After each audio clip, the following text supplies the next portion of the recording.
Hello, Avatar fans, and welcome to the next episode of the Avatar Online podcast. This is going to be episode 261 of our regular shows, and we are recording this on the 8th of July 2023. This is the official podcast for the fan site, Avatar The Last Airbender Online.com, and I'm going to be your main host, Morgan Airspeed Prime. Joining me on the podcast is Greg2B from the site. What's up, everyone? Excellent. So, as usual, we're going to be doing a kind of news and review show. So, we have quite a bit of news to talk about from the last couple of weeks. And then we'll be getting into reviews where we continue our Avatar and Korra rewatches. So, we're going to be reviewing 204, The Swamp from Avatar, and then 2 episodes from Korra, K207 and K208. So, that's Beginnings Part 1 and Part 2. So we'll jump straight in with the news, and I think we have to start with probably what's been the kind of biggest thing, the most discussed thing for Avatar of late, and that is that we did at last get our first look at Avatar The Last Airbender live action from Netflix. They had their big Tudum event in Brazil, and they did eventually get around to the Avatar section, and we got our first look. So it's an interesting one in that, like it says, it is our first look at the show. We haven't seen any visuals associated with it since the initial concept art from years ago. Now we have a look at the kind of 4 main characters in costume. We got a logo here. There was a video, but the video is probably the least interesting part of this overall. And then we just got a generic 2024 release date. But probably that's expected to be more of the first half of 2024, but we don't actually know. So, Greg, overall, what were your thoughts on seeing the live action for the first time here? I don't know. I mean, it's the first look, so it's kind of, hard to get your full first impressions, especially with it primarily being still, because like you said, the video is more of like a graphical representation of, I guess, the feel of the show maybe. So I mean that, it seems fine, it seems whatever. But the stills, yeah, I mean, I guess it finally gives us an idea of how they're going for it, and how, I guess you could say, close they're trying to look towards, the original source material, and how that whole sort of translation has been. So it's been interesting to see, people's reactions to it on either side of the fence about it, and seeing where people stand from before. We really didn't have anything at all, and now we finally have something, even if it is an emotion which doesn't quite give you sort of the full, I guess, grasp of things. It's not like a trailer yet or anything like that, which I think is really what people are sort of waiting for, but at least it gives us something. And I think, for some people, it definitely feels like it might be closer on the route than what we've seen previously. Mm-hmm. Yeah, I think for me, the main disappointment with this probably is just that, given how long we've been waiting, this first look is probably too little of a first look, even that it's an adaptation and stuff like that. I think they should have led by showing a little bit more. The video was weird because it is an adaptation. The video was effectively nothing for this show. Okay, it's where the logo reveal came from, which is fine, I guess. The 2024 date came from there, but it's okay, element symbols, nice, but not seeing anything in motion is a little bit frustrating. But yeah, definitely the 4 main character images are the main thing. I think the general reception to these has been mostly okay, it's not immediately been received badly, that the show's at risk. I think for the most part there's been a bit of hype. I've not seen anything super over the top towards it, but I also haven't really seen a lot of hatred towards it necessarily. So a lot of just kind of in the middle, because we don't really have that much to go on. It looks fine to me, but that also is coming from someone who I didn't mind the look of The Last Airbender. I thought it was fine. This has obviously gone in kind of a very different direction, and there's a bit of discussion to maybe be had about what is the absolute ideal way to do it, where they've gone very animation accurate here, whereas the Last Airbender movie tried to go more for sort of realism by maybe taking out some of the color. I feel the perfect spot is probably somewhere in the middle. I feel like Aang's tattoo is probably the big kind of representation of that, where the live action, the movie one is probably too separated, like too detailed, where like the color maybe didn't shine through enough. This one maybe feels like too filled in, where from a distance you can't see the details, and it looks a little like, you know, painted on, and like that, does that work for live action? Even though if you zoom in, you can see that there are actually details in the tattoo, but because there's no like separation or gaps in the blue, you can't necessarily see it. So again, somewhere in the middle I think would have been slightly better. But it's not nothing that makes me go like, ooh, the show doesn't look good or anything like that. A lot's going to depend on us seeing this in motion. The other thing is mainly with Katara, Sokka, and Zuko is that we are seeing these characters in outfits that they won't be wearing in like the majority of episodes. Like that looks like Sokka's sort of kind of warrior outfit that he only really wears in that first episode. Katara won't be wearing the coat in like every single episode, and then Zuko, of course, only wears the helmet, armor.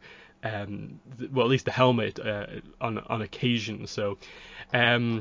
Maybe when we get to see the more accurate representation of their outfits, it'll look a little bit better. But yeah, it's just that I wish we saw more. I really feel that this has not moved the needle maybe as much as it perhaps should have, in that there was excitement for like a couple of days, and now it's just like next because we just need to see more.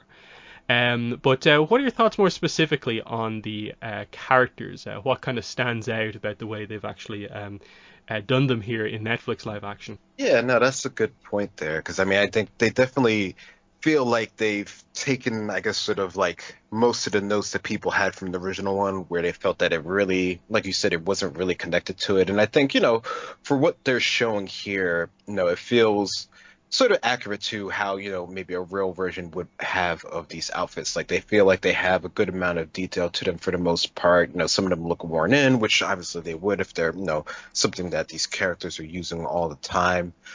So I think from, that regard, it definitely feels like it, like the colors feel like they have, most of the vibrance that, we would expect from it. But, it also depends on sort of, the grading of sort of the show overall, because I've seen some people do some, alterations on that, comparing it to the show and how, they think at least it would be better representative if it was closer to the actual cartoon per se. But, again, it's live action, so everything has to be sort of tweaked for a different sort of visual style and representation. So I think from, as much as we can tell from the stills and the outfits, it feels like they're trying to make the mark as close as they can, as far as what we're seeing here. So it really is going to depend on how, I guess it feels in the wider context of things. But it looks, like you're saying, it looks like it's a good start to, how they're going to look. And, as they, depending on how we see their outfits from later on, I think that's going to be a really, key thing to keep in mind. Yeah, and then I think especially with a show like this, like, you can't make your mind up until we get to see some, like, in-motion bending. You can see the bottom of, like, a water ball in the Katara image, but, like, it's like, okay, looks like water, but until we see it in motion, it's very hard to judge. So we need to see the kind of martial arts combined with the kind of animation work to see how that all comes together. Because that was the real criticism of the last Airbender movie, was the way they approached doing bending, in terms of kind of how slow it was. I think they'll make a huge course correction with this one to be much more animation accurate. But yeah, the only other stuff here is just that, yeah, like the 2024 date, which I think is probably the more disappointing part of this for a lot of people, in that there were rumors suggesting we'd hit maybe kind of mid to late this year, because that's kind of where it was all kind of building up towards. But it seems like it's just sometime in 2024. They don't actually have a date specifically kind of for us, which is a bit, I think, frustrating that they couldn't even give an idea of, like, Q1, second half, like mid 2024 or anything like that. It means it's coming a bit later than we expected. But what are your thoughts on that? The fact that there's still no date after so long in production, and even in post-production now, it's getting to be quite a long time. Yeah, that doesn't quite instill a lot of confidence, right? With it still not having a hard date. So I don't know. I mean, you would think that they have, a good portion of some of it done, but the post-production process can be kind of hit and miss, and it really feels like that's going to be what sort of like banks on this show sort of working or not working. So I guess it's better that they're taking their time supposedly to actually do that to make it look as good as they can make it within budget and stuff like that. But yeah, it definitely does feel like I don't know that maybe they announced it too early still. Like, like maybe they should wait until like, the end of this year in order to actually say something if it really isn't going to come out. Because I think, if it comes out the end of next year, then this will definitely like not help it at all. And we'll just sort of forget about it. But I assume they'll have like a real trailer, before it actually gets sort of like announced. I Hmm. hope. Yeah. Other than that, like there was like interviews with the cast at Netflix to them, and then like post and like the days afterwards. I personally, I looked at a few of them, but I very much got the impression that like they really couldn't say all that much about the production. There was like obviously that weird sense with it being an adaptation of like, without getting into spoilers, tell us something about this, and it's like, what? Like we know what the show is. Like the sure, there's a couple of kind of unique things I guess that we're going to see in this show that are slightly different than the original, but like asking like the Katara actress, to talk without spoilers about like a moment from early book one is just a bit weird to me. And I think it immediately hindered what they could say because technically, even if they reference the animation, it's a spoiler to this. And I think the most interesting thing we got that was apparently episode 5 is some of the cast's favorite episode. And that's really all that I took from that. They seem to have good chemistry together, but cast and crew interviews are not really kind of my thing, my focus. But did you get anything from the cast and crew interviews? No, not really, honestly. Hmm. Yeah, and then since then, the only other unique thing that has happened is that we got the episode titles for all the episodes from the live action. So I think they initially came out, they were slightly out of order, but then we eventually got the finalized order. So we have episode 1, The Last Airbender, episode 2, Warriors, episode 3, Omashu, episode 4, Into the Dark, episode 5, Spirited Away, episode 6, Masks, episode 7, The North, episode 8, Legend. So some very interesting discussion came out of this because of course we had the time where we were speculating about where everything could be. And it just seems interesting that like say the really obvious one of like, okay, so I guess Kyoshi Warriors is just a full-on separate episode to the Omashu stuff. But then when you get into the episode like 4, 5, 6, it feels like, wow, it looks like we are skipping over like so many of the like episodes in the like early teens and stuff like that as we kind of fly through these episodes. Yeah, as expected, it seems like 1, 2, 3, pretty obvious what we're doing there. 7, 8, I'd say very obvious what we're doing there. But then like 4, 5, 6, it feels like there's a lot of episodes condensed into that, into them and what's going on.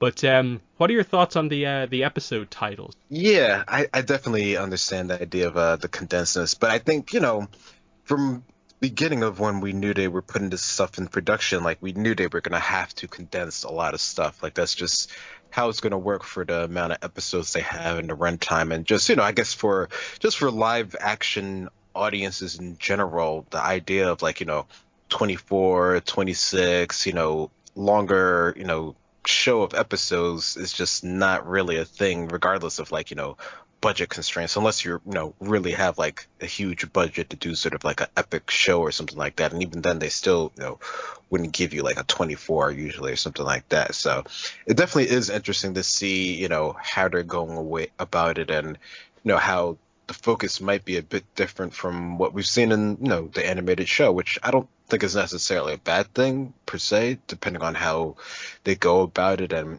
as long as it feels consistent with itself, I think that'll help it for at least it to stand on its own sort of like two legs per se. I mean, regardless, we're of course going to be comparing it to the show and stuff like that because that's where it comes from, right? But I have a little bit of hope that at least it'll fit within its own sort of framework of things, and it'll just be see how it stands up for maybe those who don't know the original series and show and stuff like that. Yeah. So just to sort of break it down a little bit, of course, like we expect episode 1 to be episode 1 and 2, and 3 probably actually. Episode 2, Warriors, we assume is probably going to be maybe 103 and 104, Warriors of Kyoshi. But we know there's going to be some extended content there because like they have a Kyoshi actress, and they seem to be doing a little bit more with the island. Omashu having a full episode is kind of interesting. I'm guessing they're going to probably combine elements from episode 6 in with Omashu so that we get the more like this is how the Fire Nation, the war is affecting the Earth Kingdom, focused on Omashu rather than the prison rig, because I don't think we have casting stuff related to Haru and Tyro, so I'm guessing they'll roll that into this one. Episode 4 is a bit of a mystery still. Episode 5, obviously, we expect, based on that name, to be 107 and 108, the Winter Solstice two-parter. Episode 6 being Masks, obviously, I assume the Blue Spirit is in there, and they might find some way to incorporate some other characters in there. The North, obviously, is where we're thinking about, like, set 117, 118, 119, 120, and so we assume the last 2 episodes will cover a lot of that stuff. So it does mean that basically between, say, episode 105 and 113, so King of Omashu and then Blue Spirit, there's only like, it feels like 2 confirmed episodes, like we know for sure what they're doing with them.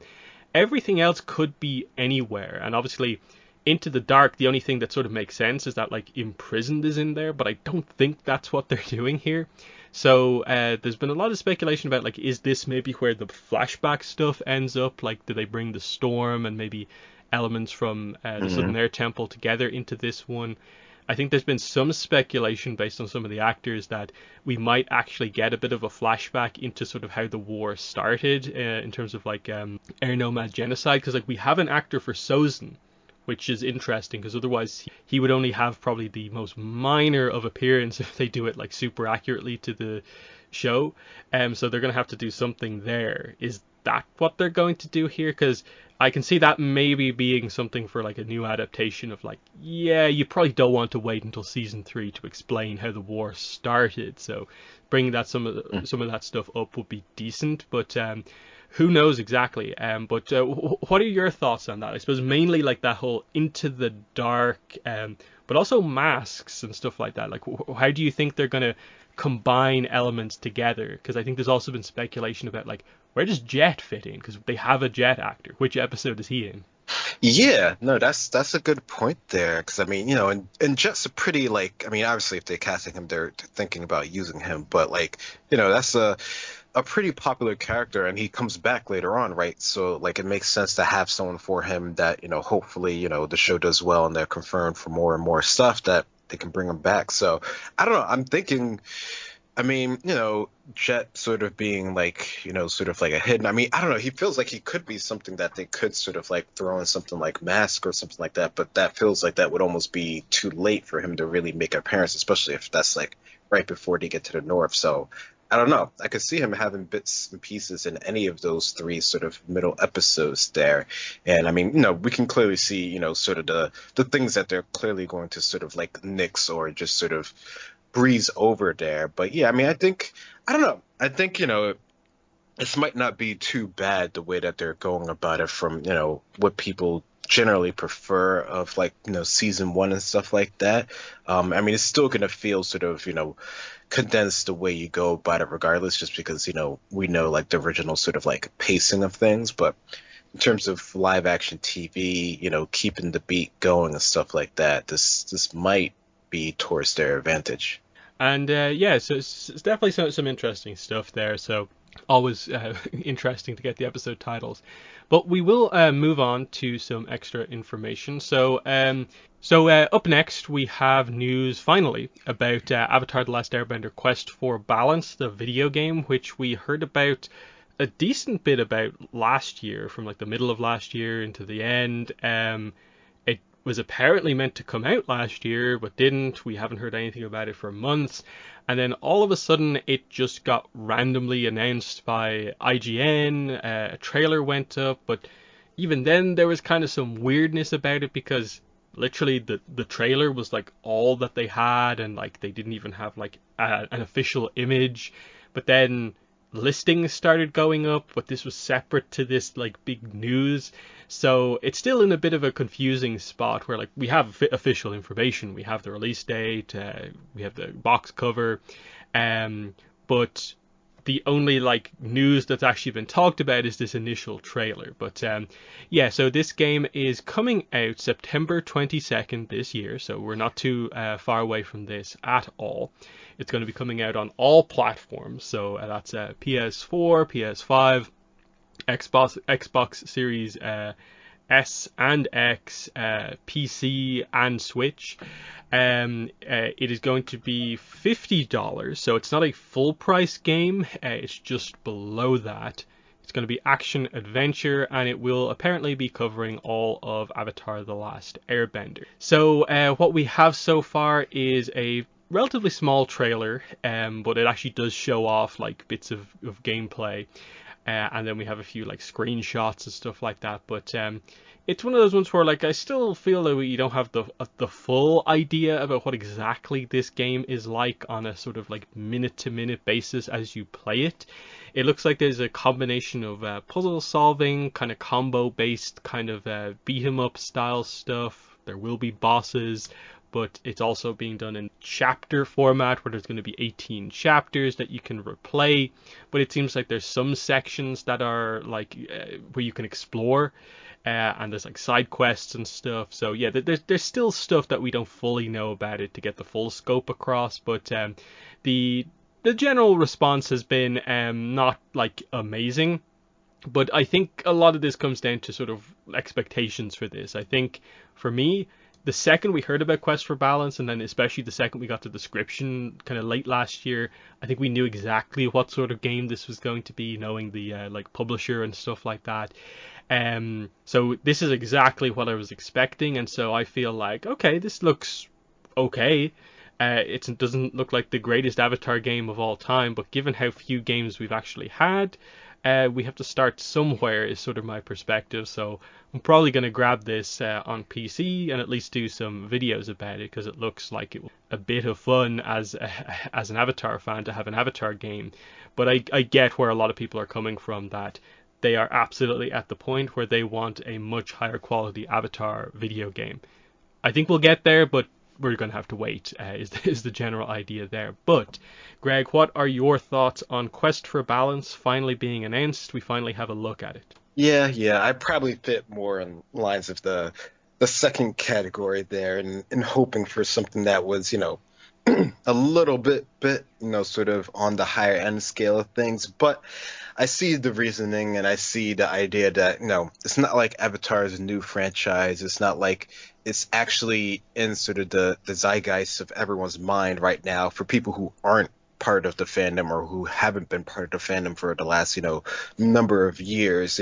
This can kind of seem as sort of just like a new property sort of getting its first sort of share of things. And, from that perspective, this does seem like a pretty involved game from that. Like the fact that it goes through, a whole, show in its entirety from beginning to end. It's getting multiple platform releases, simultaneously. There's nothing else about it. It feels like it's, something that might actually be interesting. It is not a full price game, although for $50 that, in my mind, that almost seems like it should be, near enough the quality of full price. But I get it. That's not the current standard for, top tier pricing in games. So they're trying to price it accordingly to that sort of current scheme of things, which, you can argue is, bad or good or whatever.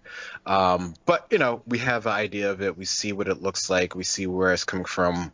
Like you said, we did sort of know who the publisher was from before, so that can kind of sort of taper your expectations from there to begin with. But as someone who has played, a fair number of the original ones, and even sort of the Korra one, which definitely isn't a top tier game, but is made by one of the more sort of prominent studios, it does seem like there's a sort of a gap there in terms of quality and how it's actually being presented. But I am interested in it. I don't know if I've committed to day one actually getting it or anything like that, but I don't see a reason why I wouldn't get it eventually. Yeah. If you're more on the kind of like not feeling this just yet, you need to see more gameplay, definitely. Like I think proper Yeah. gameplay of just like you see the hood on the screen, like what exactly you're doing, and because it's still a little vague based on what we know right now, what exactly is going on. There's like ideas of puzzles, but like they're saying some of them will get complex, but from what we've seen so far, it doesn't really look that way. But I, it's interesting because like Avatar doesn't really have like a huge history in video games where like this will be the first ever Avatar video game that covers the entire show. Like, because we only have like the original game that covered book one. The second game covered book two. Into the Inferno covered book three. And since then, yeah, the Korra game was its own thing, but that was nearly 10 years ago when that came out. So in the meantime, Avatar Generations, the mobile game, has been the only thing that we've really had, except for like Avatar inclusions and like a kart racer here or there, or the kind of Smash MOBAs. Bros style game that we got like last year. Um, so it's one of those things where like you say, for us as Avatar fans, like we know Avatar is a good enough franchise where it should justify like a really high quality game. But I think for sort of like maybe the high ups making this decision, they're gonna wait and see kind of what happens. But Hmm. if this one does okay, and if Avatar Studios and the Netflix show become the success that we expect, and that's when I think we can expect to see a bigger game get fully confirmed. But at the same time, as far as we're aware, based on like rumors that came out, there are other Avatar games in development that are meant to be a little bit kind of bigger in scope, but again, we don't know anything about those yet. But the assumption would have to be that like Avatar Studios, if they're planning to go as all out as it seems to be, you have to assume a big notable video game is probably part of that. But this I think is something important because it's kind of like a recap game where it's just like it'll be like what, maybe 10 hours to get through the full campaign. You get a recap of the refresher of the story of Avatar. It's if it's at least decent, it should do okay, and that's probably where they're probably looking for it to be, because like I can't picture any scenario that this is getting like a even like an 8 out of 10 like in most reviews. Like it's not going to get that. I think in a lot of cases I'd be happy if this is getting in a couple of sevens here and there, or just like six middle sixes type thing.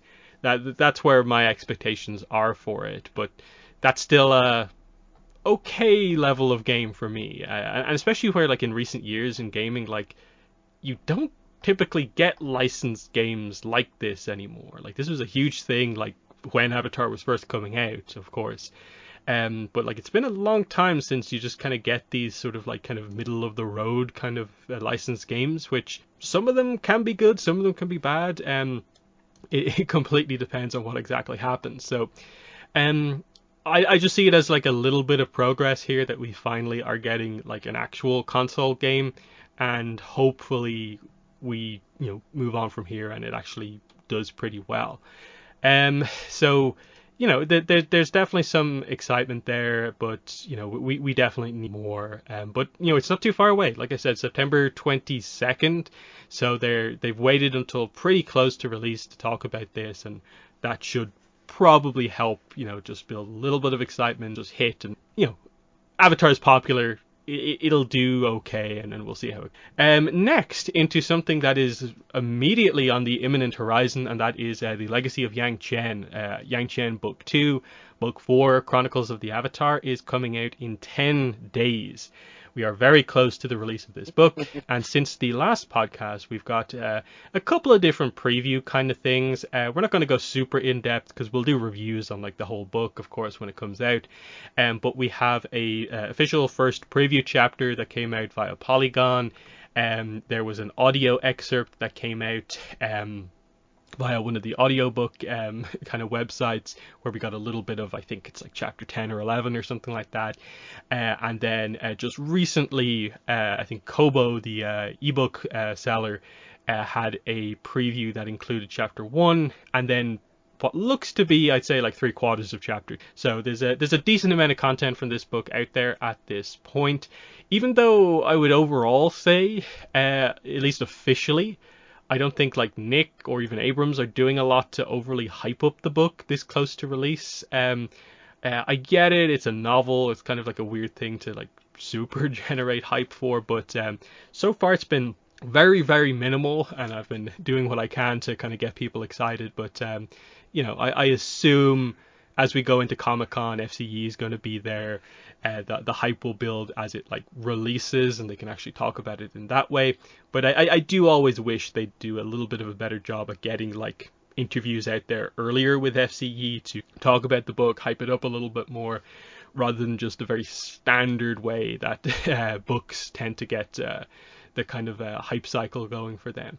But I suppose before we get into the preview chapter itself, just what are your thoughts on the kind of build up to this book? You know, we're 10 days to go. Where's your excitement level at, and where do you kind of view the fandom at heading into? Yeah, that's a good thing. I mean, I don't know. I'm pretty interested in it. I think, as someone who's been following for a while and wanting to know sort of the conclusion to this story and where it might lead towards the future, I'm pretty, invested in it. And, as far as the overall fandom, I feel like, there is some hype for it. There is, some stuff on the Reddits and whatnot about it, especially the ones that are more focused on sort of the book side of things. But yeah, I definitely get your idea that, on the larger scheme of things, it definitely doesn't feel like it's quite as out there. But yeah, it is a novel, and that does sort of have, tend to have sort of a weaker sort of hype cycle, unless it's like a really, really, really sort of popular type of book. But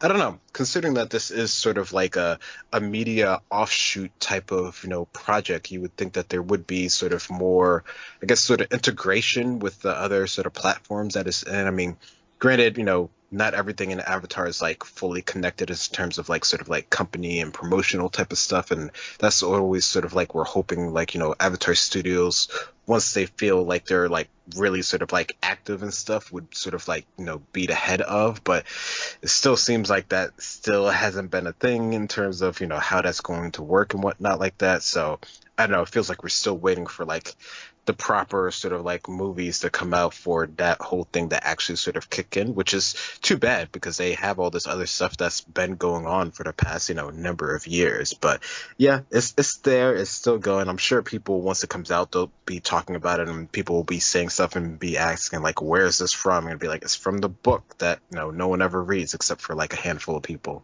Yeah, because the other kind of, I suppose, problem that in a way kind of happens is that, say, like FCE feels like he becomes active in like the week or two before a book's release and the week afterwards, but otherwise he like kind of like disappears. Like you'll never see him just like casually like mention the book except for like, oh, like the cover's been revealed or something like that. So there's definitely a sense of like almost like, ooh, I'm afraid to talk about this in case I say something that messes up the kind of Nickelodeon kind of PR style thing.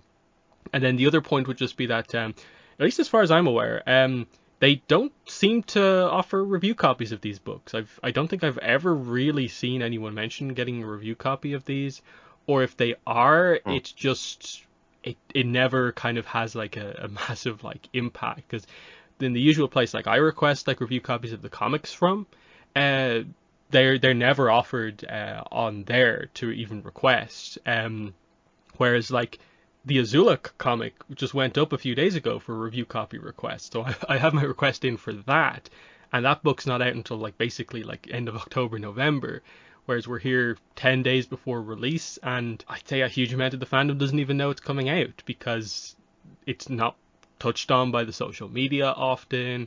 They're not really doing anything to generate the hype, when I think they kind of could be, because it is a, ultimately, like this and then the Azula comic this year are the most notable pieces of Avatar content coming out this year, and it doesn't quite feel like there's the hype behind them just yet. But we'll get into the preview chapter. I don't want to do a full review of the chapter, but I want to talk about it a little bit. As far as we were aware, this is just full on, chapter one. There's no like prologue ahead of this chapter. This is the prologue. So the whole chapter is focused on Zongdu Chai-Si, the Zongdu of John Duri, who was a very interesting character from the first book, that really stands out despite only really being in like 2 chapters. And of those 2 chapters, only one of them was like super, super notable for her. But we all know going into this book, she is the kind of main event kind of player when it comes to kind of being the villain. And so that's what this first chapter immediately does. It's from her perspective. Like Yang Chen isn't in this one. We get what seems like most of her backstory is presented here about this kind of unknown, kind of mysterious island that's very unremarkable, and kind of what happened to it, how she got into the position of being kind of big business enough to be a Zongdu, and then also in the present day revealing that as we time skip for the second book, she's given birth to the child she was expecting. It's a boy, and that seems to be going well for her. But she's beginning to kind of plot all the more now because unanimity was taken from her by a combination of Kalyan and Honshe. So she's trying to kind of get them back, and there's even a few kind of like references that feel like they're very clearly like, this is kind of, I think, referencing the drowning aspect of the combustion bending training and stuff like that, like revealing that like what the people on her kind of island actually did was like dive below the surface of the water to get these cucumber sponges. That was what the main thing that they kind of sold.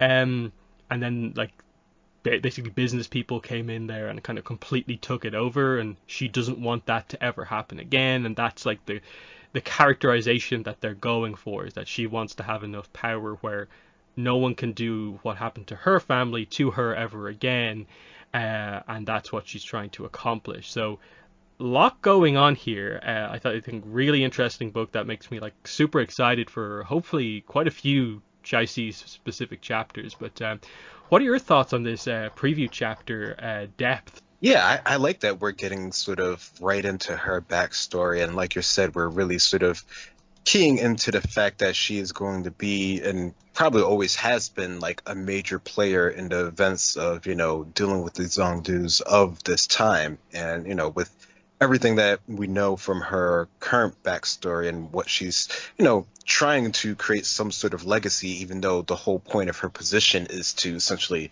not have a legacy, right? Like you're only supposed to be in for a bit and then you're out, and then, everyone leaves you sort of alone. But she's trying to go against the grain and trying to set something up for herself. And all the while, she knows she's being watched, she knows she's being tracked, and she's trying to lead people towards, sort of the perception that she wants people to have of her, while, being able to plot things on her own in the background. So I think that's very sort of intriguing how they're sort of going about that, and how this sort of relates to sort of her upbringing, and, sort of the depths that they'll go to, literally and just sort of figuratively, in order to, survive and to, better themselves compared to sort of anyone else. Like it definitely seems like this is all going back towards her sort of upbringing, and that seems to be, like you're saying, is a clue into how the combustion benders were sort of created, in the sense of how they're the hardship that they had to endure in order to receive the sort of abilities that they have that make them so sort of feared from, which at this time, at least, people don't know that much about, right? But, something that is slowly being revealed to the world. So, I don't know, it's definitely intriguing and sort of curious how this is going to play out in the larger scheme of things, considering we do sort of know, sort of how, combustion benders sort of end up in the grand scheme of things. Not like all their details, but we know how many or how rare they actually are in the world. So it's definitely intriguing to see how this is going to play into the larger scheme of things as well. Yeah, like the idea seems to be that they roughly managed to contain the information about them, I guess, stop whatever on the verge of becoming a production line of combustion benders from happening, but that the knowledge gets out there enough to where it is still possible for people to become combustion benders. The idea they're obviously, I think, trying to lean towards is that it's obviously specific to people from certain fire islands of a specific build who can unlock it under the right condition. It'll be interesting to see how they piece it all together, and especially like how she comes to kind of discover this and stuff like that. So there obviously would have to be someone who realizes that, like, oh, these people can do this skill. Tell me how you learned this skill. We'll make this our big focus. We're waiting for all those reveals, but there's so much else going on in the book as well. Yang Chen and Kalvik, we're waiting for those two to kind of meet again, see if their friendship can be rekindled or not. There's Yang Chen and hunting for Jetson, whose spirit is trapped in the spirit world. There's Kavik and his brother, who kind of just like disappeared towards the end of the first book, so we need Kalyan to come back into play, and so many other things as well. So exciting stuff. But like I said, probably the next podcast will be our first part of our review covering this book when it actually releases, because it's like I said, 10 days away, 18th of July, and we'll have a podcast out at some point after that. Again, it's a book, it's a large piece of content to go through. We want to make sure we cover it correctly and well. But that's the news on the novel, which again is coming out like actual physical book, ebook, and audiobook as well on the same. Next, we go into a kind of interesting piece of news that not many people might know about, and that is that there's a new book coming out in February next year called Avatar: Heart of a Hero.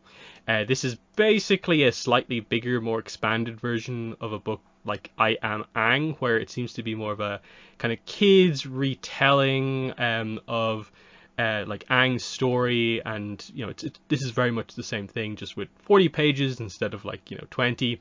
It's also a kind of bigger book. It's like a square, so the pages are quite nice, and it's got a more kind of kids focused style art. What ended up happening here is that when they re-put this up on Edelweiss, I think instead of putting a group of preview pages up on the kind of link listing on the Edelweiss page, they seem to just put up, I guess, a like preview, kind of like print preview style thing that just has the entire book. So it's just like all 40 pages from this book are right up there right now. Now it seems to suggest they're maybe not finalized, but they look pretty finalized to me. But the main thing we want to talk about here is not necessarily the entire book, but just one specific page. That is the page that sort of shows you past avatars.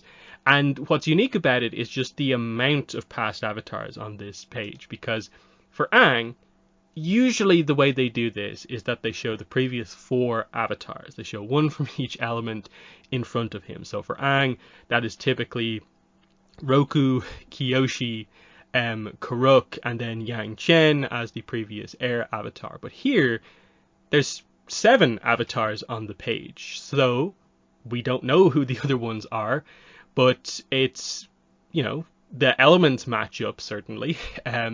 So that's good, because we have Zito, who we do know, so that's fine. He's the avatar before Yang Chen. And then the other 2 match the elements that would come next. So we have an earth avatar and a water avatar as well. And they, at least one of them roughly matches up with what we assume to be the earth avatar before Zito.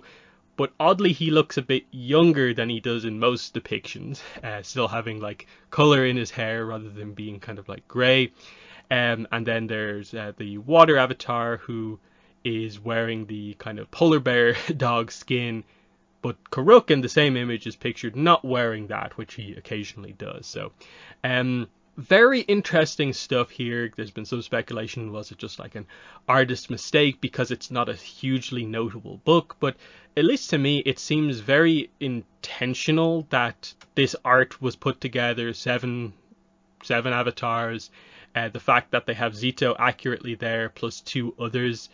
To me it seems very clear that they were going for the next ones in line, or at the very least avatars before Yang Chen and Zito. It says in the description for this book that it's fully in collaboration with Mike and Brian specifically. So again, we assume the Avatar Studios approvals are completely in place for a book like this, and that if there was an error with showing different avatars, it would have been caught because everyone focuses in on past avatars. But Greg, what are your thoughts on this page? Do you think this is a look at avatars before Avatar Zito? I wonder, I mean, I wouldn't be surprised if it was, but I wonder if they really would be into showing that without giving like any extra information in this sort of book that's, generally focused on kids and, for the most part, probably won't go noticed by most of the fandom at all if this is really where they're trying to put these in here. So I don't know. I mean, like you said, it has sort of like the full approvals and everything like that. So you would think it wouldn't be just sort of like a random sort of artist interpretation of things.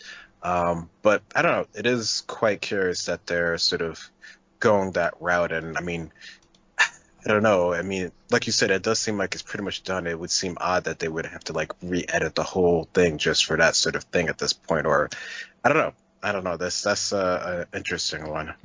Yeah, because obviously, like, there's no names like attached to any of these. So we know Zito just because, like, the hat in combination with, like, the facial hair, it looks like previous depictions of Zito. But the other two, the Earth and the Water Avatar, of course, we don't fully know. Like, we have other places where we've seen the line of avatars before, where like there's various different kind of past Avatar scenes that we have from like Korra. Even the art books actually show you like the statues in a row. So we do seem to basically know that, like, say, the Earth Avatar directly before Zito is a man who is like bearded, and here we have a bearded character. It just seems to be a kind of younger depiction of that character.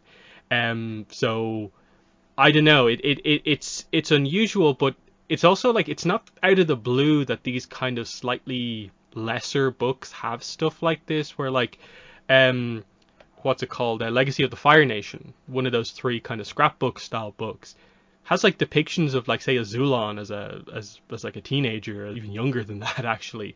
It has a depiction of like Lu Ten, Iroh when he's younger. So they're willing to, with some of these kind of slightly less hyped up books that like aren't the comics or like the art books and stuff like that, let the artists like depict stuff that you maybe usually wouldn't think, and especially because we are beginning to get names of other avatars. So the likes of Avatar Salai, who people suspect is perhaps this Earth Avatar, Avatar Gun, who's mentioned at the start of the Dawn of Yang Chen. Is that maybe a water avatar? That would be a way to attach both those names to these specific characters, but we don't really know for sure. My guess is that I think there's probably a decent chance Salai is this Earth Avatar, but I think based on what we know about Avatar Gun, it's probably not this water avatar, because I think it's described as being much more of a historical figure, Avatar Gun, to the Yang Chen era, so it's probably an avatar a little bit further back. But still, it's interesting about like us getting stuff like this, because it ends up being this weird thing where this is probably one of the clearest depictions of previous avatars that we haven't seen before for a very, very long time. And it hopefully just speaks to the idea that internally they are developing this stuff a little bit more. They're putting it more into kind of concrete information, who some of these other avatars were, rather than it just being this sort of like random like just do some weird designs. It's actually becoming a bit more concrete in terms of like different age depictions of these characters. So, you know, again, we want an encyclopedia. It'd be nice if they were a bit clearer about this stuff. But stuff like this is worth talking about because, again, the whole idea of Avatar Studios is that all of the books are meant to be important and like accurate to canon and stuff like that. So it's one of those weird things like why would you take the approach with an official piece of art from an official book of being like it's likely wrong before we know anything. It seems like pretty clear the fact that like well Karuk is also in this image, so like why would it be someone else? And the Earth Avatar is very clearly someone different, so I don't know. Interesting. But we will move on to our last piece of information, which is San Diego Comic-Con is coming up in like 2 weeks basically, and we are beginning to get the schedule. We don't have the full schedule as of recording. We don't have the Saturday or Sunday schedule, but we do have the Wednesday, Thursday, Friday schedule. So right now, all we have in terms of official Avatar is that on Thursday, July 20th, from 1 p.m. to 2 p.m., there will be a Braving the Elements live panel.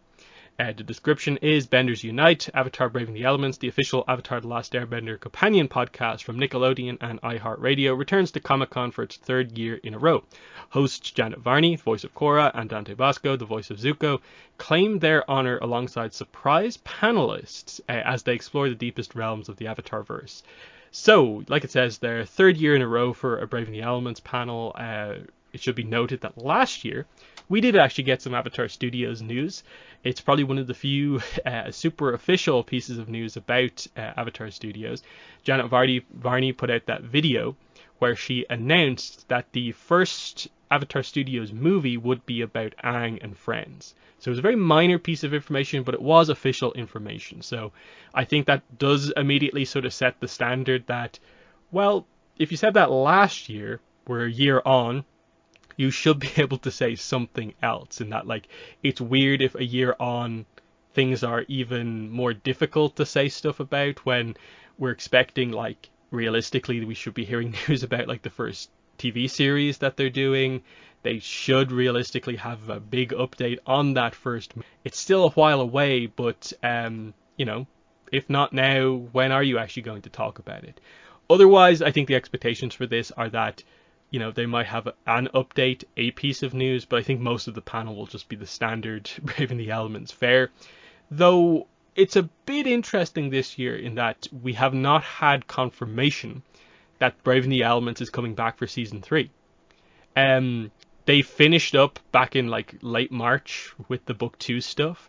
They've done a few kind of repeat episodes on the feed since then, but there hasn't been a podcast in a while. So they're just waiting for approvals on that. I'm wondering, is this probably going to be where they announce that they for sure are coming back?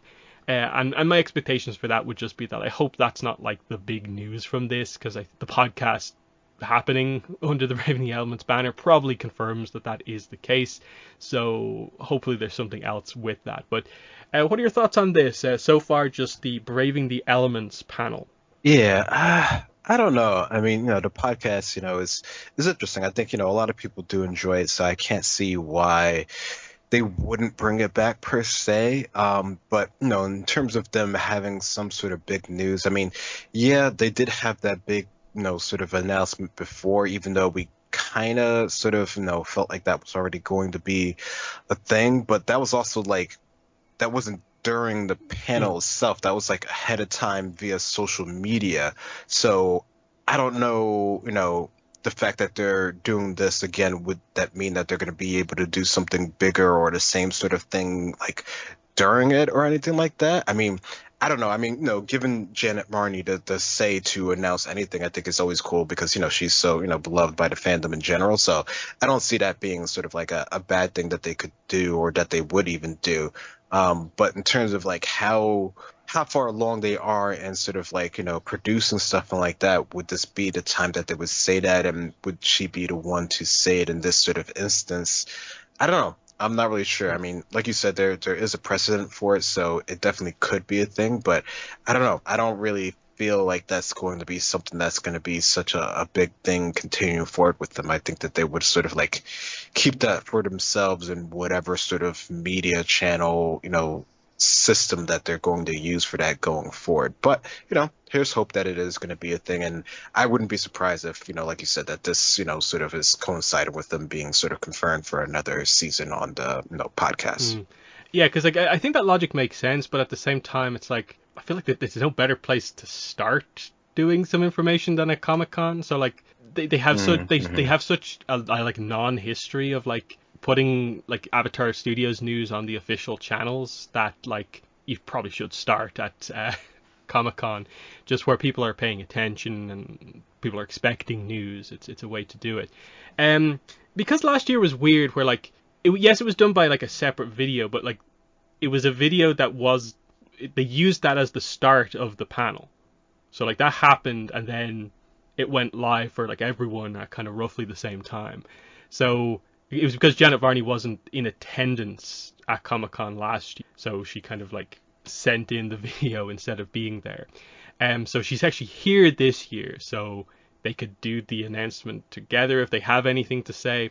Again, not having the schedule for Saturday or Sunday means like we don't know, like, because there is a chance that there is a Avatar Studios panel. It's probably a super outside chance, but like it's like impossible to just say that like there for sure won't be, because we're 2 years and a bit from the first movie, and a lot of the times with Avatar we've had like, Korra was like teased like 2 years before it came out. The fact that we have that like leaked image, so like we know they have sort of like at least some early imagery associated with this thing that they are at least willing to show to some people. It means like there's, when are they going to start basically? They can't leave it too late, because it is more than just one movie, because it's a full studio working on potentially, as far as we're aware, 4+ major projects. There is that sort of expectation of when are you going to do the MCU style thing, the Star Wars style thing, where you announce your slate of kind of projects. They haven't done that yet for Avatar Studios. So they kind of need to do that, and that feels like it is something that probably has to happen a little earlier. But is it this year? I'm not sure. I think the focus probably is more on the cons next year that kind of have to be where they do it. So for now, I don't know. Like, I still feel they have to say something. Just because it's been so light, and they said something last year.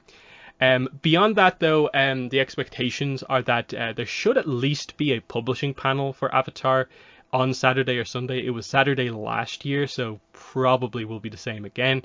FCE has said he's going to be at Comic-Con, and he's going to be on multiple panels. One of them's already been revealed, but it's not an Avatar-specific panel. But the idea would be that we will get the typical, what do they call it, like Avatar Legacy panel that will have Dark Horse, Magpie, and Abrams Books at it, and they'll have representatives from each of those companies there, and they'll do, like they did last year, some previews about upcoming stuff, which I feel all of the companies kind of have something to do, because of course Abrams will have Legacy of Yang Chen just released like 2-3 days before the panel happens, so they have that to talk about. And potentially, I don't know if they want to do it, what's going on, but like it'd be really cool if they could tell us what book 5 is going to be, like who the next Avatar we're going to focus on is. Magpie, of course, have the Republic City RPG book on the verge of coming out. The as far as we're aware, the PDF for that book is coming out like any day this month. They just said at some point in July we'll get the PDF for that, so we're waiting on that. Physical books then in August, I think, is what they said. So they need to talk about that. They probably can potentially tease the Spirit World book afterwards, and maybe say if they're doing anything else. And then we come around to Dark Horse, who I feel their reputation among the fandom has probably never been worse, based on just like lack of communication, delays for everything. They absolutely have to announce the Mako comic, the first Legend of Korra comic.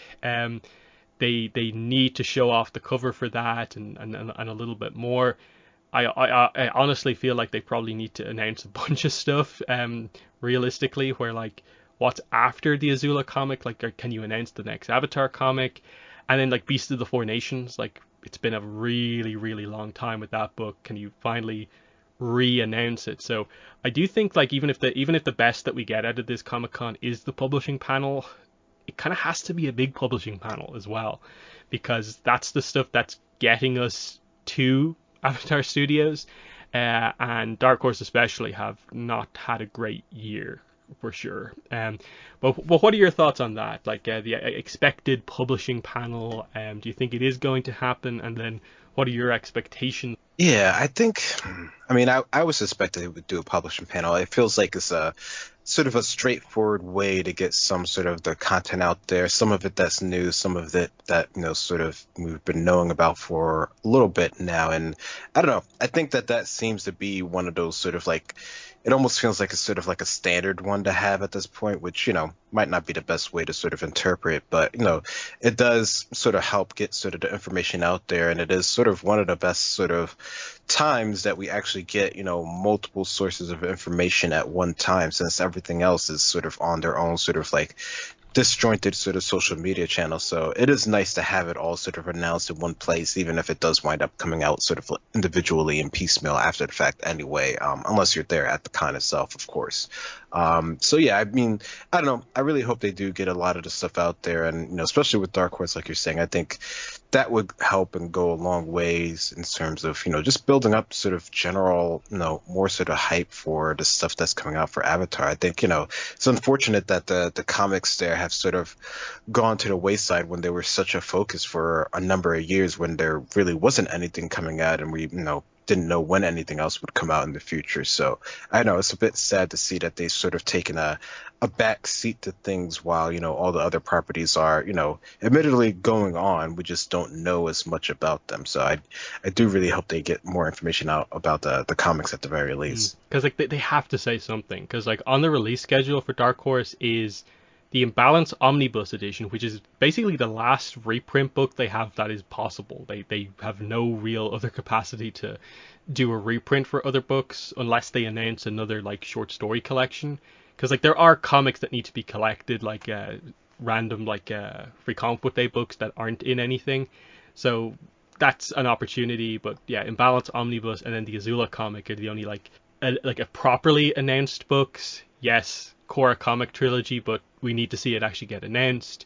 And then the assumption, I think, is still that the Avatar is also going to be, for Avatar, it's going to be a comic trilogy there as well. We just don't know specifically, because they never actually said that about these comics. So I don't know if we're going to do a follow-up directly to Azula in the Spirit Temple, or we're just going to have a one-shot about a different character. It depends on what really is going to happen here, because like I think the expectation for the Azula comic is that it's going to be this one that sort of puts the character into a position that kind of moves them away from some of the comic specific kind of plot tie-ins and opens them up more for use for Avatar Studios. And I think there's a few kind of things that need to be done like that with the comics, where Sokka could probably use a comic. I think it would be probably a good thing to do like Mei and Zuko to kind of just fix their relationship, because do you want to have going into Avatar Studios that still be the question, or do you just want to have them back together and then you can just recap that in a way of just like, you don't need to know specifically the details in between and all that sort of stuff. But Dark Horse need to deliver. Everything else will be a bonus, I guess. I would really like to hope that they do, Abrams do announce the next book, because after Shadow of Kyoshi, like obviously we basically had a year off before we got the Yang Chen book, but it was also at this weird time when it was like right when Avatar Studios formed. So I don't know, is it like possible that like because they're more prepared now, they can still have it just be a yearly release? Or do they need the gap between each like duology of books and stuff like that? At the very least, I hope that they're maybe able to just say that like, yeah, Roku's next, whoever it is, Zito. I think is what people are expecting. I think at the very least we're expecting to go to like a different element of Avatar, and I think Roku feels the most likely because of the Legends RPG information and stuff like that. So, where are you at with that? Do you think it's probably a year ahead of time, or will they actually say something? I mean, I don't know. I mean, I guess if they've been working on it, I could see them definitely doing. But I don't know. It feels like they need, or the author FC needs like sort of that sort of period of break in order to really sort of get back into it. And I don't know. Even before, it was sort of like a iffy thing if they were going to really continue these things, right? Because people want to do, or the author want to do other projects as well, which is understandable.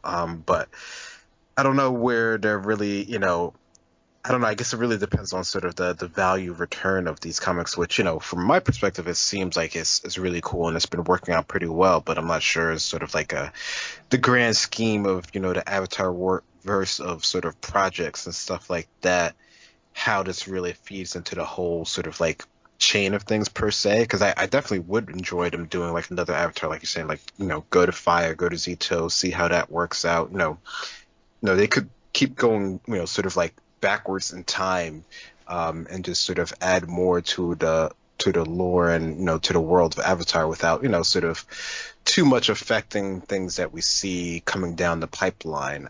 So I think there definitely is opportunity there for them to sort of like explore that, and maybe it's time to get sort of like another author in there so that it is only on sort of one person's sort of back in order to hold up this whole sort of dual novel series of books going forward. So it might be time for that to go forward as well. But I do hope they do continue it and keep it going. Yeah, like I think they will, because what happened was like Chronicles of the Avatar was like this kind of like shadow announcement in the background where it just got tagged onto the previously released Kyoshi books kind of like retroactively.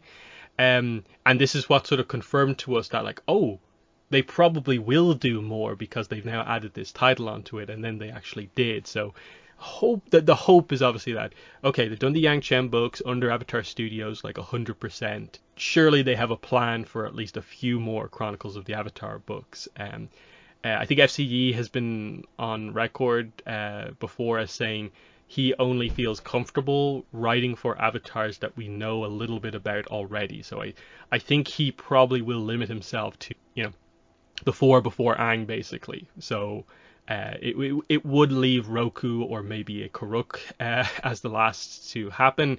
And because Karuk maybe only has a smaller section of his story left, I think it probably means Roku. If he's going to continue, it probably will be Roku. And then for beyond that, that's probably when they bring in another writer, which I do think is something that they probably should do to get the variety kind of going and stuff like that. But hopefully they make some announcements, because I think this is what we've always complained about on the podcast, is that all of this publishing stuff from Dark Horse the whole way through, they never tell us about like a roadmap or a plan ever. All we ever know is like, oh, this comic part 1, part 2, part 3. They're always kind of slow in terms of like, and then we'll announce the next one at the end of the previous one. Whereas it would be nice to know like what the idea is with the comics, and especially because the comics seem somewhat limited to only being able to do Avatar and Korra, Aang and Korra. Where do they stand, given that it's a high likelihood that some of the first big projects that Avatar Studios will be doing will be Aang and Korra continuations? Like, are the comics going to be allowed to stretch into different parts of the universe? Will they create a specific timeline for the comics to be able to do more? Because it's always been a frustration that we stopped with Imbalance, that we stopped Korra comics after just 2 of them, and it seems like they're on hold basically because Avatar Studios is a thing, and that's been the main problem for Dark Horse. So hopefully we hear more about what we're actually planning to get. But for sure, the Mako comic is the thing that I think just has to be announced here. And I don't know, is that your expectation as well, that like you'd be maybe surprised if they didn't talk about that?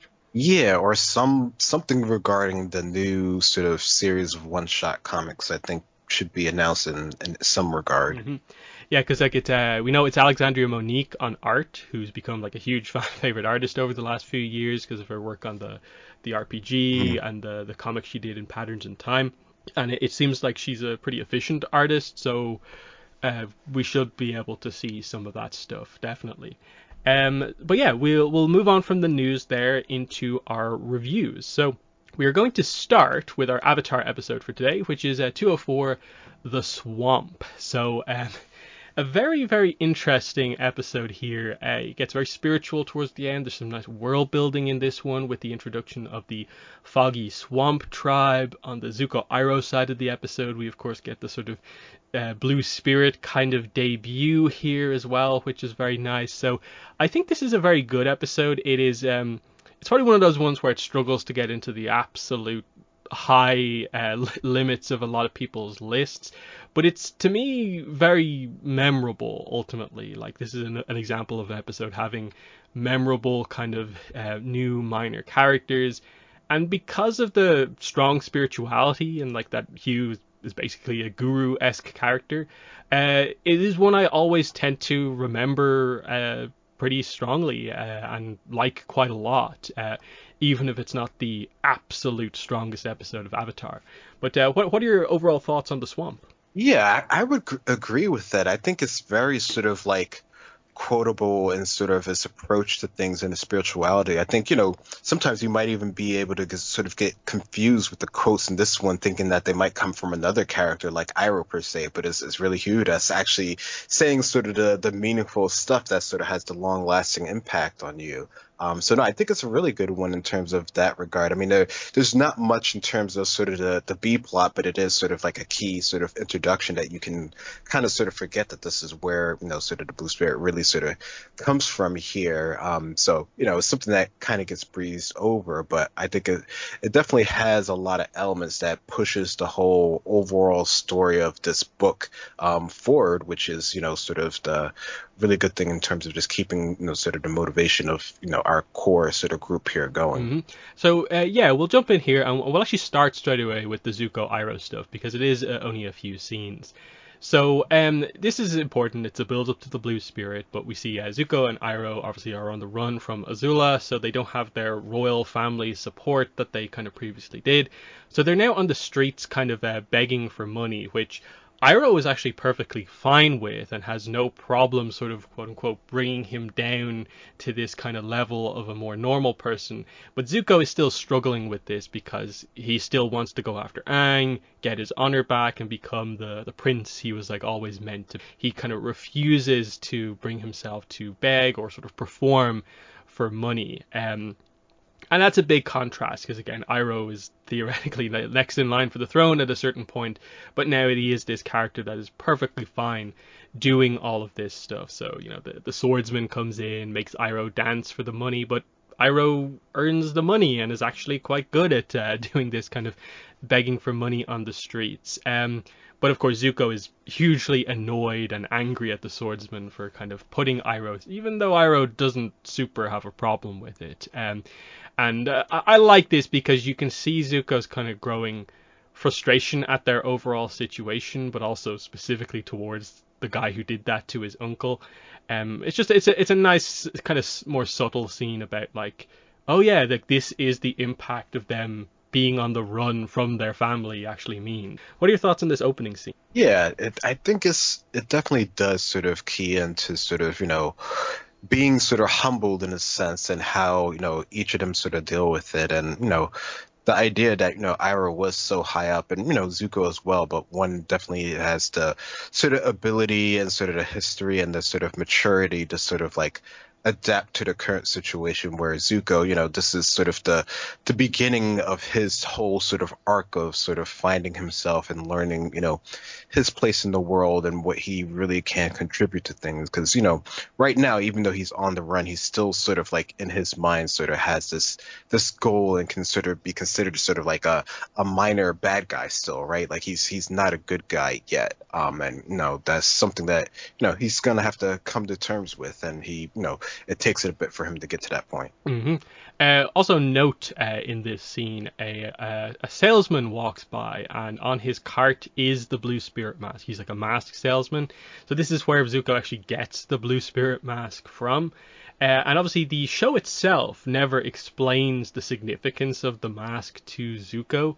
But the story is effectively that like the mask is from Love Amongst the Dragons. It is a kind of known play, kind of slash opera mask, and so Zuko's history with this, which we learned from the Surge comic, is that when he and Azula used to always kind of play act as the Love Amongst the Dragon characters, Zuko was always forced by Azula to put on that blue mask, which is the mask of the character that is the dark water spirit, which is mainly notable and symbolic for Zuko because Azula always had herself play the character who would win, the hero of the story, whereas Zuko always had to play the character who was always defeated in the end, kind of symbolic of him always feeling that he's below his sister, which he talked about in the book 1 finale, of course, and we've seen already at the start of this season. So that's kind of part of the dynamic of the blue spirit, is that it is representing Zuko sort of falling into all of those things he like assumes about himself, of like this is him taking on everything about that everyone said about him, that he's not good enough. This is the role he plays where he doesn't firebend, which he's apparently not that good at, but he does use his sword skills, which is what he is actually very good at. There's some nice dynamics to the blue spirit, beyond just the kind of obvious kind of role it plays within the story. So I actually like the kind of extra comic symbolism they added onto that. But do you have any thoughts on the actual like visuals of the blue? Yeah, I think it's cool that actually has such like a meaning to it, and it's not even something that you sort of fully learn just from the series. There was also sort of like additional media, like you said, that really keys you into that. So even just watching the show, you don't quite get the full grasp of it, but it's nice that it has sort of like a deeper meaning to sort of Zuko as a character that I think is apt for his character. Yeah, and this plot basically just then is resolved at the end, where like Zuko with the mask on at night ambushes the swordsman who made Iroh dance, steals his swords, and then we get the idea that the blue spirit is here, and this is a Zuko who is willing to steal to get what he wants rather than beg, obviously referencing the idea of he's not just willing to play into the kind of true humility of the situation that they are kind of actually in, and it speaks to like the pride that he still has and the kind of arc that he's going to have related to that. But yeah, I don't think there's too much to say about that. Do you have any thoughts on the kind of final Zuko blue spirit scene? No, just that it's this cool one just to see him sort of get his signature weapons, and that's sort of the key thing of his character and everything, right? Yeah, him taking up the role kind of once again, very, very interesting. Of course, when he previously did it, to get Aang out, it was just, he had to do it. It was a stealth kind of mission. It's a little bit more kind of symbolic here as such, but it is kind of interesting that he has this kind of alternate kind of persona where you do associate it as just being like a super skilled Zuko as the blue spirit. It's interesting because like Zuko is honestly one of the best like sword users in the Avatar kind of universe, as far as where he was trained by Pian Dao, and like he canonically is a better swordsman than Sokka, at least up to a certain point as far as we're aware. So it is very, very notable, like Zuko's skill with the swords, which is always a kind of cool part of his character. But yeah, let's get into the actual kind of main swamp plot with Team Avatar. So the basic idea at the start here is the idea of like the swamp seems to have this effect of being able to like draw them in. It's a very similar thing to the way like the lion turtle draws Aang out in like the finale, where there seems to be just this kind of spiritual, kind of almost telepathic thing that just you need to come to the swamp for reasons like unknown. And so Aang kind of snaps himself out of it, they go away, but then a random tornado appears and sucks them into the swamp. And this goes like completely unexplained, apart from the end of the episode, more or less like alluding to the idea that the swamp itself is actually like alive in some way. Now, they don't particularly tell you what the details are here, but there seems to be an element of like there is some sort of a fog of lost souls like thing going on here, where like the swamp itself is maybe like a giant spirit to a certain degree, and so it can do stuff like we obviously get confirmation that the swamp itself can control its own vines, which is why the bird gets taken out at the end. And I guess the tornado is able to also be generated by the swamp. But let's tackle that kind of mystery straight away. What is your interpretation of the kind of the powers of the swamp? Is it just, as we kind of later learn in Korra, that spirit vine kind of stuff, or is there actually something more to it? Yeah, that's interesting, knowing Korra that, the spirits and the vines has sort of like this own sort of understanding and meaning and sentience that, we wouldn't necessarily expect, or at least I didn't expect it when I sort of, originally watched this episode for sure.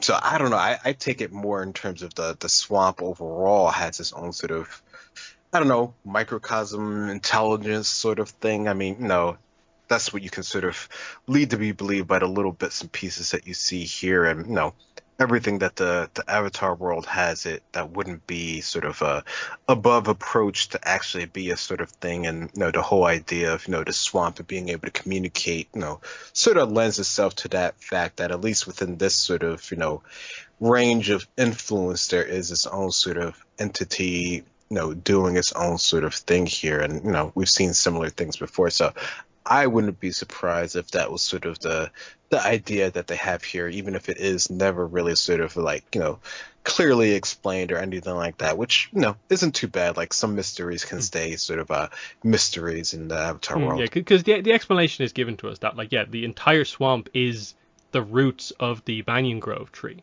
So it is just this one tree spread out over miles. So it's all one thing. That's the whole idea of how Aang can eventually use the tree to search out where Appa and Momo are. So there's that. The other theory around this is also that we, of course, in Korra learn about another giant tree, the Tree of Time, and people speculate that like this is effectively the kind of physical world equivalent of the Tree of Time.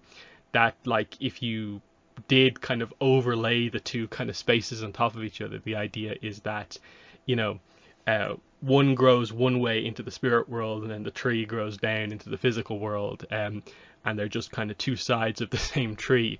Because again, the Tree of Time has that kind of connection of like it binds the two worlds together, is what we're told.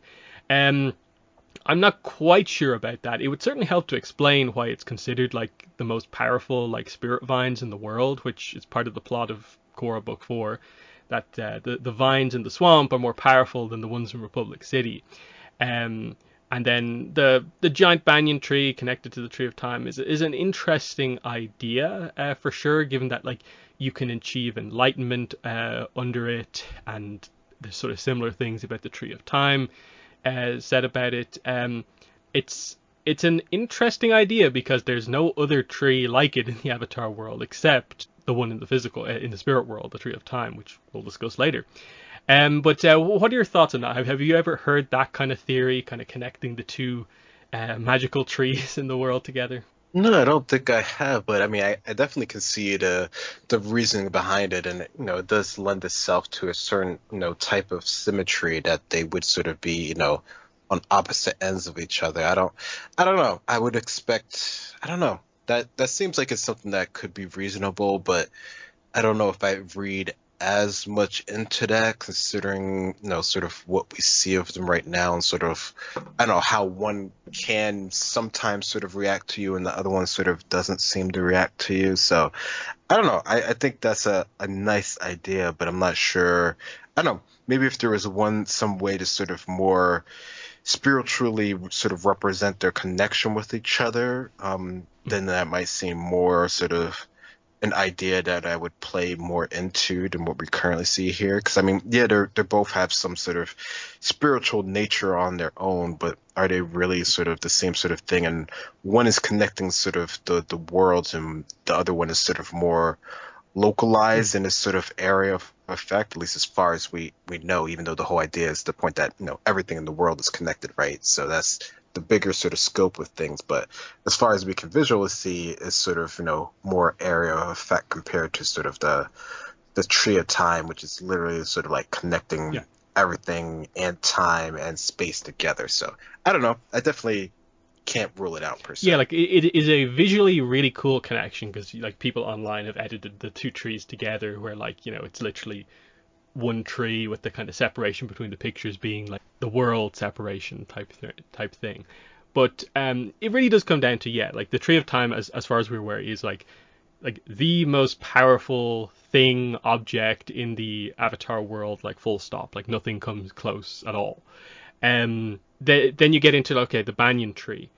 Is it the most spiritual place in the physical world? And the kind of question is like, like that or the northern spirit kind of oasis, and like they're probably somewhat equivalent. And then there are other spiritual areas of the world, and I think just when you start to compare that sort of thing, where like yeah, there are spiritual areas like all across the world, like as we'll see in beginnings, like there's the kind of spirit kind of cenote on Bonte Island, and there's stuff all across the different Fire Islands, spirit area, the spirit spirit oasis that we see in like the Earth Kingdom and stuff like that. So um, it's a notable place, definitely, in terms of just a raw like nature, a tree, but because it seems like there are other sort of equivalent spirit areas, um, and because they never directly confirm there is like say like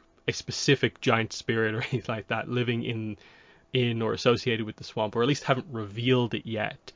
I'm tended to lean more towards like, well, ocean and moon spirit live in that one. That's the more spiritual place. So, why isn't the Tree of Time connected to that rather than anything else? But it's an interesting one to talk about. But we'll move on. So, pretty quickly, what ends up happening here is that obviously they don't know what's going on in the swamp. Something has drawn them in. They're meant to be here for a reason. They are immediately like separated from Appa and Momo, who have their own kind of plot where they're chased by Do and Tho. But Katara, Sokka, and Aang all get separated eventually by vines. And there's a little bit of speculation that you have over the course of the episode about like which vines are Hugh, and then which vines is actually the swamp itself, like separating the group apart and attacking. There's a little bit of a discussion to be had there, but basically they're separated so that they can all have these visions on their own. So Katara has this one where she thinks she sees her mother off in the distance, but when she arrives, it's just a tree that was roughly in the shape of a person standing up. And so that makes her quite upset. Sokka seems to have an encounter with Yue, who blames Sokka for not protecting and saving her, but it turns out it was just a vision. Aang sees a vision of a laughing girl in a fancy dress, and there's a flying boar nearby as well. So after this, they pretty much all are basically the swamp brings them back together afterwards, where they have a discussion about this. And obviously Katara and Aang believe it a bit more, Sokka doesn't, but you can tell he is affected by the fact, like the words that were said by this vision of Yue, which is more a projection of how he himself feels about the situation. But what are your thoughts about this initial kind of part of the episode here, where they each have their own kind of vision quest in the swamp? Yeah, I like that part. I think that was a good way to visually show how they're feeling, and for Aang in his case, things to come in this case, because they've up until this point they've all gone through some pretty traumatic stuff, and it seems like this is at the point of their sort of lives here, or at least this journey, that they really need to sort of confront these things. And it's not even that they really sort of get it sort of like resolved at this point, because we know for each of them there's still a bit more for them to go to really sort of like accept these changes. But it seems like the swamp is, I guess in this case, it's just trying to make them aware of their internal feelings, even if they're not quite ready to sort of face them, which I don't think any of them really are. This is really just sort of, showing the idea, showing, the connections per se that they've had and they've grown. So I thought this was a really good way of sort of, bringing that together, getting them on their own, because it's something that they probably wouldn't have been able to do or, really sort of realize if they were, together as a group here. So the swamp knew what it was doing. Yeah, and it's because like we have kind of episodes that relate to like all of these things, and that like it's kind of funny that it ends up being in like kind of reverse, where like Katara sees her vision first, but she kind of like we get the reveal about like what actually happened to Kaya like last within the series, whereas like Aang has his last but meets like Toph in like 2 episodes, and then Sokka more deals with the UA stuff in like Serpent's Pass, which is 10 or so episodes away. So it's interesting, like as it's explained later on, like visions of people we've lost, people we've loved, think we're gone, but it's just being shown like that they're, so long as you remember them, they're not like truly gone, is the idea here. And then because Aang's the Avatar, of course, he actually future of like someone going to meet that will be important in his life. So interesting stuff. But they're all led back together, basically right next to the banyan grove tree. So they're being drawn towards the center of the swamp the whole time. This is when they get like properly attacked by the vine monster here. And there's a pretty big action scene here. Like it's quite a few minutes long, this, because there's a whole multiple sequences where like Katara gets blown away, Aang gets to fight it, Aang gets blown away, Katara fights it, and like everything's happening here. But eventually Katara goes like all out with waterbending with the really cool kind of water scythes, and just they get a look inside the vines, and it is someone bending in there. So we get the kind of reveal of this unique form of waterbending, bend the water inside plants, plant bending, which is the kind of first step before you eventually get to blood bending, basically. So there's some nice progression happening here. It's also like an interesting reveal when you think about it. It's like, oh yeah, other water benders in the middle of the Earth Kingdom. What's going on here? Because we always talk about the Foggy Swamp Tribe, but we always realize that like, oh yeah, they none of the information on the Foggy Swamp Tribe is presented in this episode, apart from they exist. But the lore is, of course, that the South formed from the North a very long time ago, and then the Foggy Swamp Tribe formed from the South a couple of 100 years ago. We don't know the exact details of any of these things, but that's the idea of it overall. So what are your thoughts on the fight with who's eventually revealed to be Hugh here? Yeah, that fight was pretty good. I mean, I think that's something that a lot of times gets overlooked in this episode because, it's there's so much going on, and I guess sort of the idea of where this is sort of pushing them forward maybe might be more important than the specific things that happens in it. But no, I thought this fight was pretty involved. I mean, we get to see, Katara really sort of use her sort of improved skills in waterbending, almost, more so than Aang really, in terms of him, really sort of participating in the fight, because, they are in sort of like a water element, and he doesn't really use that much of it in this sort of case here. He sort of sticks to his own element, which is, I guess he's still learning. He's technically, I guess, maybe not a waterbender master at this point, and Katara is considered more so one, but yeah, it's definitely a good one to see, and, the different varying sort of abilities that we see here. I mean, it's a lot of different sort of water elements, which I guess, sort of the whole point of it, right? Mm-hmm. Yeah, we definitely do have Aang at a point where like they never really point it out, but like you can tell from the way the scenes go that like Aang is struggling with the idea of like integrating all the elements together, and when he like transitions from one into the other, and we see this a lot like with avatars, like even in like the Yang Chen novel, she often will talk about how like, oh, going into this encounter I'm going to use this element, because I think it's the Karuk stuff from the Shadow of Kyoshi where he sort of notes that like being a bender of all 4 elements is tricky because there is a philosophy associated with all of them, and sort of there's almost an expectation that you have to fully switch your style when you use a different element, but he kind of trained with enough people to create this more kind of flowing style where it was like blending everything together, which not every avatar seems to kind of do. So it is more of a big switch up when you switch between each element. But yeah, Katara here, just knowing that like, oh yeah, it's mainly a watery environment, I'll use that here. But it is interesting that Aang gets the kind of quote unquote finishing blow on Hugh, where he just like completely blows and kind of messes up the vines as they kind of full on reveal him. But yeah, from here they quickly just reveal that like, oh wait, you're not actually trying to kill us. He's the Avatar. Weird stuff is happening, and he's like, okay, I can sort of explain this. So he brings them to the kind of foot of the banyan tree and explains that he actually achieved enlightenment himself. Hugh is enlightened, and he achieved it here under the banyan tree. And that, yes, the swamp can show you visions of people that you've lost and so on. It says the whole line is really, really good. I'll just read it out here. So he says, sure, you think you're any different from me or your friends or this tree? If you listen hard enough, you can hear every living thing breathing together. You can feel everything growing. We're all living together, even if most folks don't act like it. We all have the same roots, and we're all branches of the same tree. And then he says, in the swamp, we see visions of people we've lost, people we've loved, folks we think are gone. But the swamp tells us they're not. We're still connected to them. Time is an illusion, and so is death. So that's an interesting one. Very guru-esque advice there, that a Patik or someone like that. And you need to remember that like Hugh's on that level as well. Like, don't just like lump him in with some of the other Foggy Swamp people. Like he knows what he's talking about here.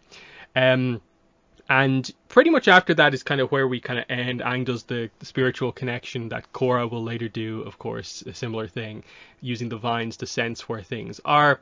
This is where they meet up with Do and Tho. We find out the whole idea of like, oh yeah, there's multiple waterbenders living here. It is a tribe, the Foggy Swamp tribe, and we just get a final kind of discussion where they just note how like our heroes find everything the Foggy Swamp does is weird, but they find everything outsiders do to be. There's just a bit of a dynamic there as the episode ends with more kind of swamp mysteries where we think it was all just a coincidence or something like that, but no, they seem to confirm the swamp does have a mind of its own and can control the vines itself.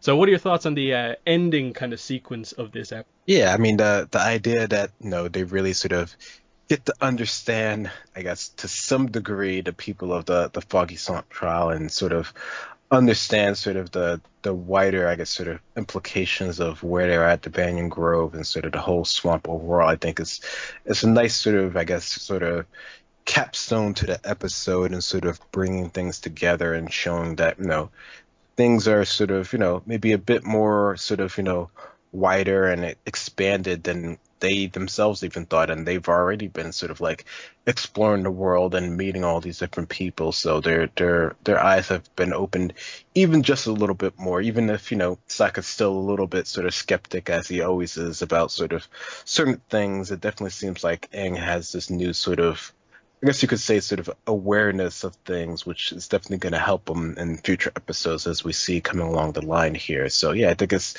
a nice way of sort of, understanding, I guess, sort of other people and sort of how things are sort of different, but maybe similar than you really sort of thought in the end of it. And yeah, with Katara, it's just another example that like she, by the end of the series, ends up like encountering like a little bit of every single slice of waterbending like possible. So she like ends the series like at least being familiar with all the different styles of waterbending, and that's why she always gets extraordinarily highly rated by everyone when it comes to like best waterbenders and some of the best benders in the series, is because like she has the knowledge by the end of the series as well as the skill. But we'll jump straight into our Korra episodes here, because we are dealing with K207 and K208, beginnings part 1 and part 2. So if we spend too much time on these, we'll be here all day. So I'll try to make it more kind of concrete and just be like, these are probably two of my favorite episodes of the entire franchise. I really like these episodes. As someone who focuses a lot on the lore, I've always loved how they tackled revealing so many major lore kind of reveals to us, origin of the Avatar, but also the more subtle things about like energy, how kind of like the true way of bending, kind of spirit portal style stuff, harmonic convergence. It's all really, really well done, but it also at its core is just really good character stuff as well. Like Juan is fantastic, Rava as a character has some really good stuff, and then the Vachu reveal adding into what like Unalaq is doing in this book is really good as well, because I do think the episodes do fit into the book. That often is a bit of a criticism that they often get leveled with, is that we just randomly have the origin story in the middle of all of this. But it is so important that Korra learns this, so she knows what the significance of what she has done opening the spirit portals, that it's not just like, oh, I need to save my tribe from what's happening, but actually Unalaq's bigger picture plan is this, and it relates to what's going on, but this is actually even bigger than the civil war that's potentially happening. So I like this on all fronts. The little chorus stuff that we have here, but also the backstory itself is fantastic for me. But overall, what are your thoughts on beginning? Yeah, I think these are great episodes. I think, despite what people say about, sort of book two overall, these ones always sort of stand out in a lot of people's minds. I think, when I think of like the movies and sort of longer form, sort of, concentrated, sort of Avatar media, this is sort of what I, sort of harken back to in terms of like being able to tell one sort of self-contained story from sort of beginning to end and sort of understand the full scope of things. I think this does a great job between these two parts of, sort of, telling the story that we haven't heard before, understanding its sort of impact and sort of, how it's going to relate to sort of the grander scheme of Avatar. And, we have the two sort of, beginning bits here with Korra to sort of, bring it into the larger scheme of things. But it really does sort of, add a good bit to sort of the world overall without being sort of like in your face sort of narrative dialogue, sort of like lore dump that, you sometimes get where they're just sort of like, talking to you directly without really sort of showing. This is a really good job of sort of showing exactly, sort of what happened without just sort of telling you. So I definitely appreciate it for that, and as well as them, sort of taking the time to do a whole sort of different sort of art style and everything like that. So I think that, also helps it sort of stand out, especially considering, sort of, some people's criticisms of the season overall. So it's nice to have that sort of change if that's sort of something that sort of really bugged you before. So yeah, I think this does a lot of different things really well. Mm-hmm. And then I suppose this is just kind of a fun thing, but just if I remember correctly, they did show this episode like early at New York Comic Con. So were you there and got to see this one early? So what was that experience like? Because it was a huge episode, because we knew this was coming in the season, the origin of the Avatar story. And so the fact that like everyone just got to see it, I think they even actually streamed this one to us. Like I think everyone got to see this one. So what was your experience being there in person watching this episode? Yeah, no, that was a really good treat, because I definitely remember that, me and my friend being able to see this, and I think I remember that one, the line to get into that one was really, really long for whatever reason. So it was like, a really, cool thing to actually be able to get into. And yeah, it's one of those things where you definitely feel sort of like the energy in the room while watching the episode and seeing everyone's reaction real time. So, that's sort of like the cool things of cons, when you can actually go to them and actually see that sort of, instant reaction, instant feedback. And the fact that they actually streamed it was really cool. So, everyone else didn't have to sort of like wait on it for once, which is something that, seems to be a rare occurrence sometimes of actually happening. So the fact that they went through with that, I think, was like really cool in terms of that. Like, you couldn't see sort of what happened there, but you could still sort of see it and get the idea of it overall. So they did a really good job of, I guess, sort of coordinating it for once, and those sort of things, which is something I hope they do in the future with, sort of the other projects in terms of how they're sort of releasing things. But yeah, that was definitely a really cool sort of experience to get to see it there, and to get to see sort of, people sort of talk about it in real time. And I suppose just before we go through it, do you remember specific scenes from this episode that like got like the best reaction in the audience? Ooh, that's a good one. Yeah, I mean, a lot of the Rava ones, those ones definitely had a lot of the crowd sort of going up in sort of like a sort of octave in terms of things have been happening. As well as, of course, the final battle. That one was always sort of a standout one. And I'm trying to think if there was one more sort of the subtle ones and sort of, I guess, sort of the end of part one that we're sort of, curious to see, especially sort of the things about sort of the fire elements, and sort of how those actually work and were given, were sort of the ones that sort of, if I recall correctly, sort of got the most sort of, I guess, sort of, reactions. Not always like sort of like the crowding chair, because there definitely was a good bit of those. But yeah, no, it definitely had a good job of, I guess, sort of reaction for the crowd for this one, which I guess was a good job that they chose this one to be one of those ones at the con for Yeah, sure. because I suppose it's a weird one because like everything's like brand new in this. Like apart from the first scene, Hmm. everything's completely new. Like you don't know who like the II spirit is. You don't really know who Juan is, except like you're told he's the first Avatar. It's pretty interesting. But let's go through this one now. We'll try not to spend too much time going over the in-depth lore because I think we've done it before. But anyway, so Korra washes up on Bonte Island. Now, again, the Bonte Island stuff it's not directly said to us in the episode, but we know it now very specifically because Shadow of Kyoshi more heavily referenced it and stuff like that. So Korra's spirit has been damaged by the spirit attack.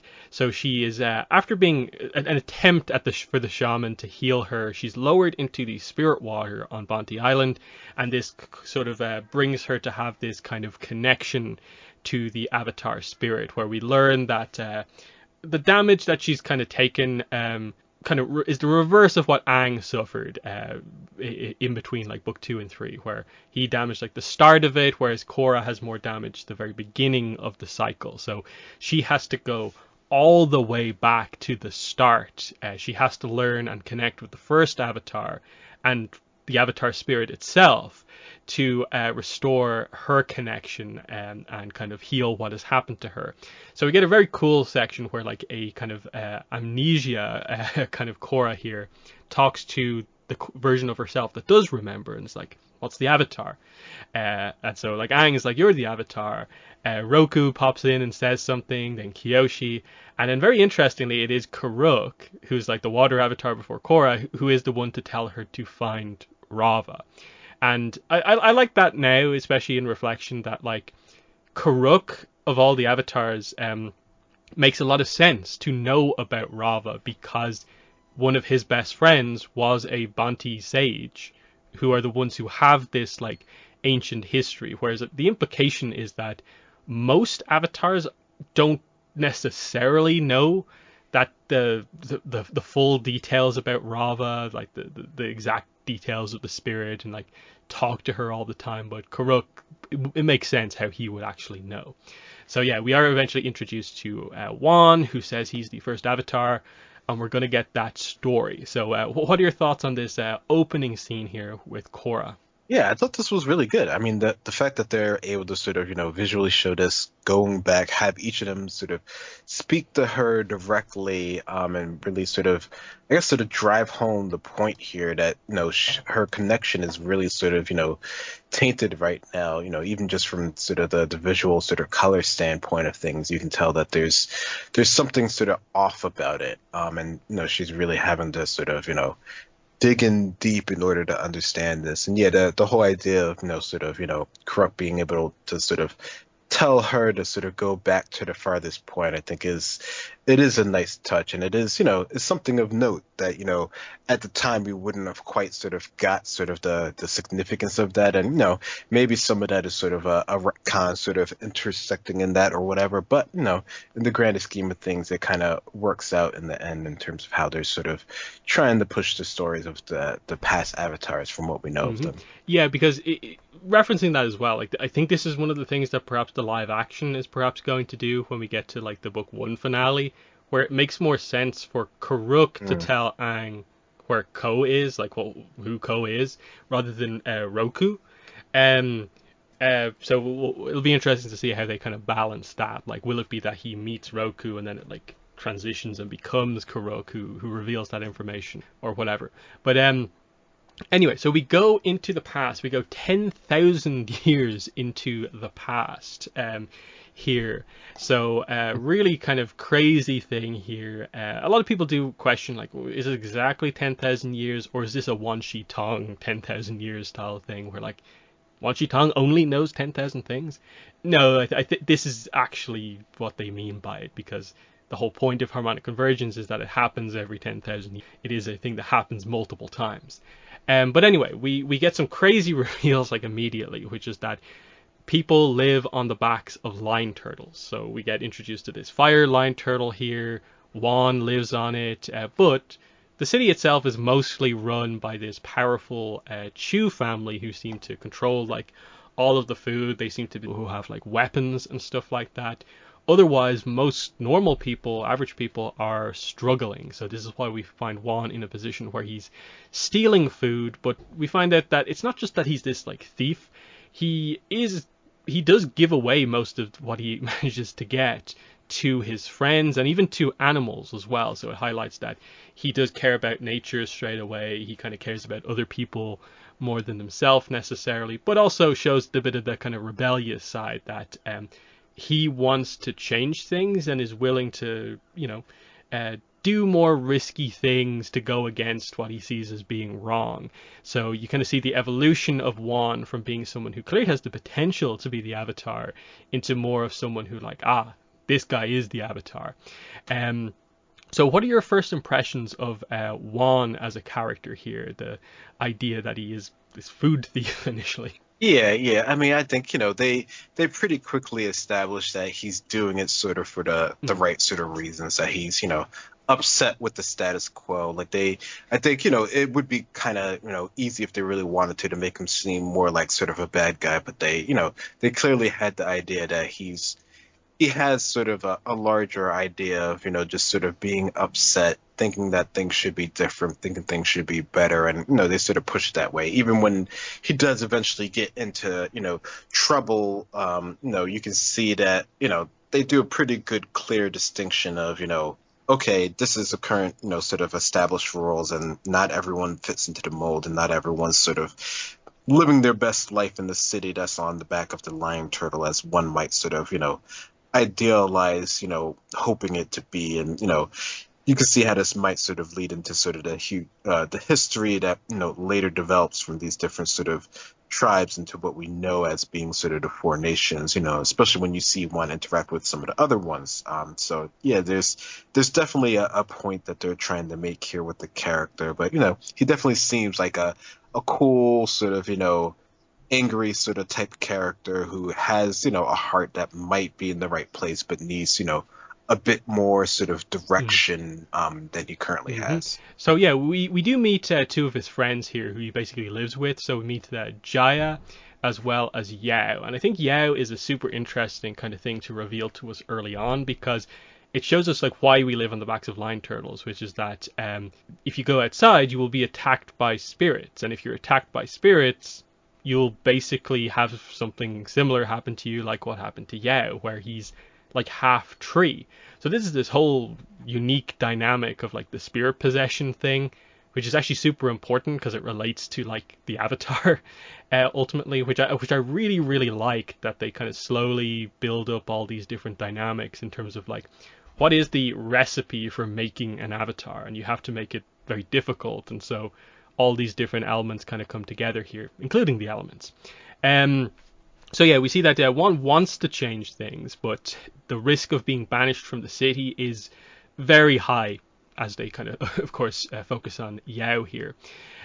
Jaya notes that this is just the way things are, and that some people have power, some don't.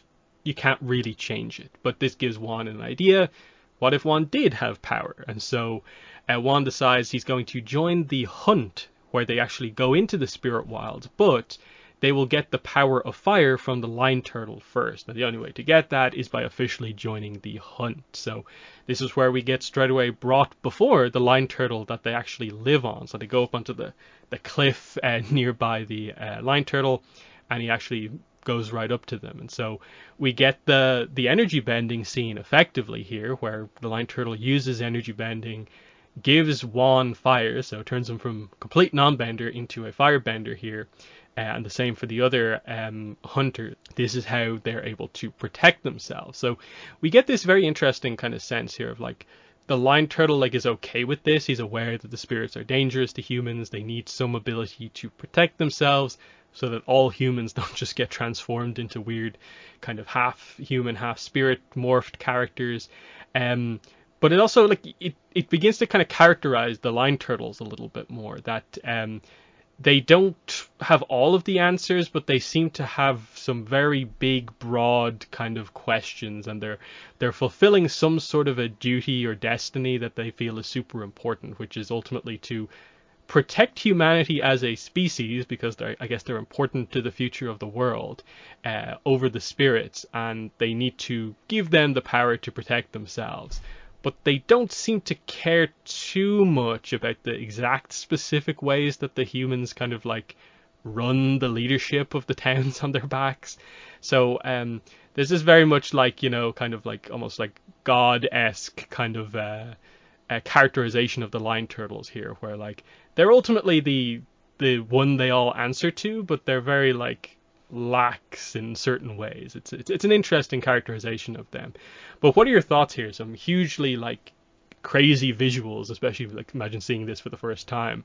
What are your thoughts on this scene here? Juan getting firebending from a lion turtle. Yeah, it definitely is sort of, really sort of, I guess, sort of visually interesting, just sort of the whole idea and the whole concept of, how do you get firebending? Like, how does that actually work? Where does it actually come from? What is sort of the bigger implications? The idea that they can use it, outside in the wilds, but they can't use it in the city per se for, various sort of reasons here. And, seeing how Juan sort of, is able to get this ability and then sort of, tweak it and use it for his own sort of means, or at least attempts to use means initially.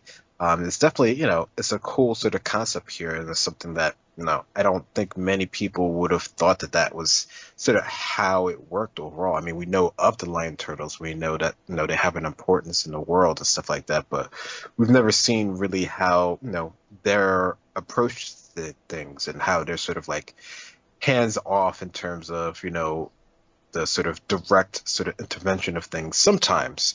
But, they seem to be more interactive than you would say your sort of typical sort of like omnipotent sort of like God sort of figure or anything like that. So they're sort of there, but they're not there at the same sort of time, which creates an interesting dynamic. Like you can actually sort of like talk to your gods and they will actually say something, but, they won't solve every sort of problem that you have. Yeah, they very much seem to focus on the big picture and not a lot on the small details necessarily, because otherwise you'd think like, why don't the lion turtles fix the kind of power imbalance within the city? But the lion turtles are actually seemingly okay with the Chew family like running things, and even if it means people are much worse off kind of below them. But anyway, so they go out onto the hunt, but Juan immediately is like, actually I'm scared, I'm gonna go back. So they're just like, okay, fine, just give the fire back to the lion turtle. But instead Juan keeps it, obviously, so he brings it into the city and pretty quickly organizes people and be like, I'm going to use this power to get the advantage over the Chews. We're going to force our way in, steal the food that we need so we can actually like live properly. And so that's what happens. The Chews are like, we have the weapons, stay back. They're all wearing masks. But Juan surprises them with firebending and they manage to break in. Everyone else gets away with the food, but Juan kind of stays behind to hold them off. Eventually it gets too much. His mask is knocked off. There definitely gets to a point where you feel like, Juan makes the decision that like, okay, I don't actually want to like hurt or kill anyone here. So he maybe could have like pushed it more and managed to get away, but he would have had to actually like kill to make his way out, but he refuses to do that. So he gets captured and is obviously put on basically trial before the lion turtle, with the elder Chew being there as well. So yeah, this is where you see sort of like Juan, his attempt to do the right thing, is his kind of attempt to be the Avatar before he's kind of fully developed enough that like it is actually the right thing to do. This like violent rebellion here is not exactly the right approach, but he's trying. So it's just like he's nearly there, but not quite. And like I said, the fact that like he's not really willing to truly hurt or kill anyone shows that like he's not too far gone. Like he can develop into someone worthy of being the Avatar. But what are your thoughts on this kind of rebellion scene that happens in the city here? Yeah, I think, like you said, it shows that he has an inclination towards doing good, and, his heart is generally in sort of the right way. It's definitely more sort of like a violent, sort of direct, hands-on sort of approach to things compared to sort of what he sort of eventually tries to do that's more sort of peaceful in that sort of regard. But, at this point, he really doesn't have sort of that sort of maturity, that sort of backing. So I don't even know if we consider this really sort of like the direct sort of like, Avatar sort of like, it's his sort of character origin, but it's not really sort of his Avatar sort of, as a being sort of sense origin. I think that comes a little bit later on in this 2-part sort of series here, but it definitely shows his willingness, his ability to help, his, caring ability, the fact that he won't use the current power that he has just to sort of, carpet everything and what he can, do at that point in time. So it definitely shows that he's a lot better than the people that he's sort of fighting against in terms of like, helping sort of everyone overall. Mm-hmm. So he's brought before the Line Turtle. He's basically banished by the Elder Chu's kind of declaration. The Line Turtle basically agrees that like you are not allowed to return to the city, but Wan pleads to be allowed to keep the power of fire. He is allowed by the Line Turtle to do that, but he can't come back to the city ever. And he's just exiled basically at this point. So he's at this point just forced to kind of walk terrified around the spirit wilds, which he knows is super dangerous. And we see this little kind of montage here as just like these very minor situations. He encounters a spirit. It activates its weird power or transformation. It puts him into danger. The firebending helps him get out of the situation, but the idea is that like he can't find food anywhere. Everything seems to be some sort of a spirit trap of some form, and he's at this point exhausted because he can't find anywhere to sleep. He eventually falls down a cliff and encounters this spirit oasis where there's some spirits gathering, and so he decides, oh, I'll go in there, maybe they have something in there, but they won't let him in. This specific spirit called Ai is like, nope, this one can actually speak, which is interesting, and this spirit will just refuses to let him in, and so this starts a bit of the Wan's first true interactions with spirits dynamic here. And again, all this stuff that's just happened here is kind of important a little bit for later on, because it's not just that Wan has experienced these things, he remembers all of these little things, these little encounters with these spirits, and he'll use this to his advantage in a little bit. But what are your thoughts here on Wan's banishment here and the first couple of hours in the spirit wild? Yeah, he definitely has a bit of a troubling one there, just sort of learning about the wilds firsthand and encountering different things. I mean, I do like that, it does come back and it does help him later on.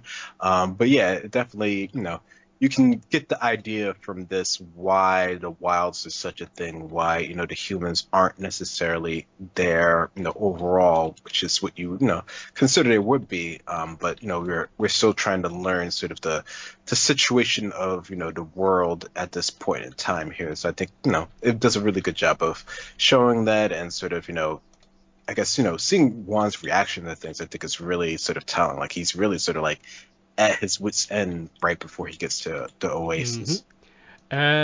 Let's see. Okay, so up next, what we have is so he goes away from the spirit oasis, but notices a procession of spirits entering the oasis, and it's like, hey, I can use this to my advantage. I'll just walk in line behind them. I'll dress up as some sort of a spirit, and I'll be allowed in. So he dresses up as a Bushi the Bush spirit and tries to just casually walk in. But he walks right past Ai, and Ai can smell that Wan is a human, and so kicks him out once again.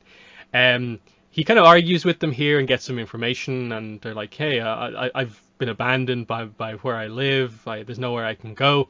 And they're like, why don't you just go to one of the other cities? What? There's other cities out there? Other Line Turtle cities? And they're like, yes. Ai actually gets really frustrated and is like, yes, there are dozens of them out there. So this is the first time, and then Rava confirms it later on, but that yes, humanity exists across the world. All of them live on the backs of lion turtles, but just none of them seem to be aware of there being another lion turtle city, which is an interesting dynamic. But yeah, so he's forced to kind of go off on his own here, which is where he encounters Mula, the cat deer, in a net. Decides against eating it, even though he's starving it. He encounters the hunters that he went out with before. They try to go after the cat deer. He defends it, and they give chase. And this is where Juan avoids all of the previous like spirit traps, but they fall into it. Right as he's captured by the hunters, the Ai arrives and actually spirit possesses one of them. So here's where we get our kind of Yao scene. This is what happened to Yao basically, but obviously one of them gets morphed into like a lemur spirit kind of type thing, and runs away. So this is how kind of Juan gains the trust of these spirits, and they bring him back to the oasis and heal him. And this is where he forms this friendship with Ai and the other spirits, and decides to stay here and learn about the spirits, and then eventually he'll try and find the other lion turtle cities. So pretty nice scene. You can see how kind of well kind of constructed the episode is. Nothing feels like it's wasted here. Everything gets kind of referenced back to again.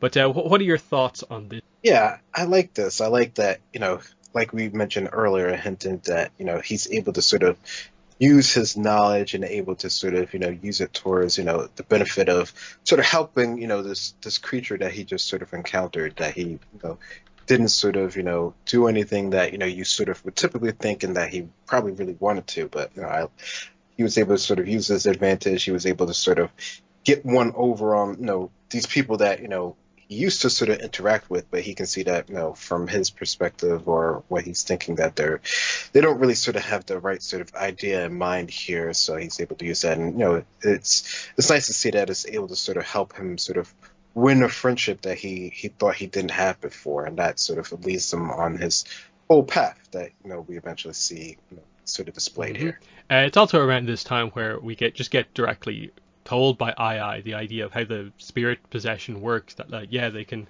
jump inside a human and kind of possess them, but if they stay in there too long, they can basically kill the human, which is an important dynamic to realize for later on.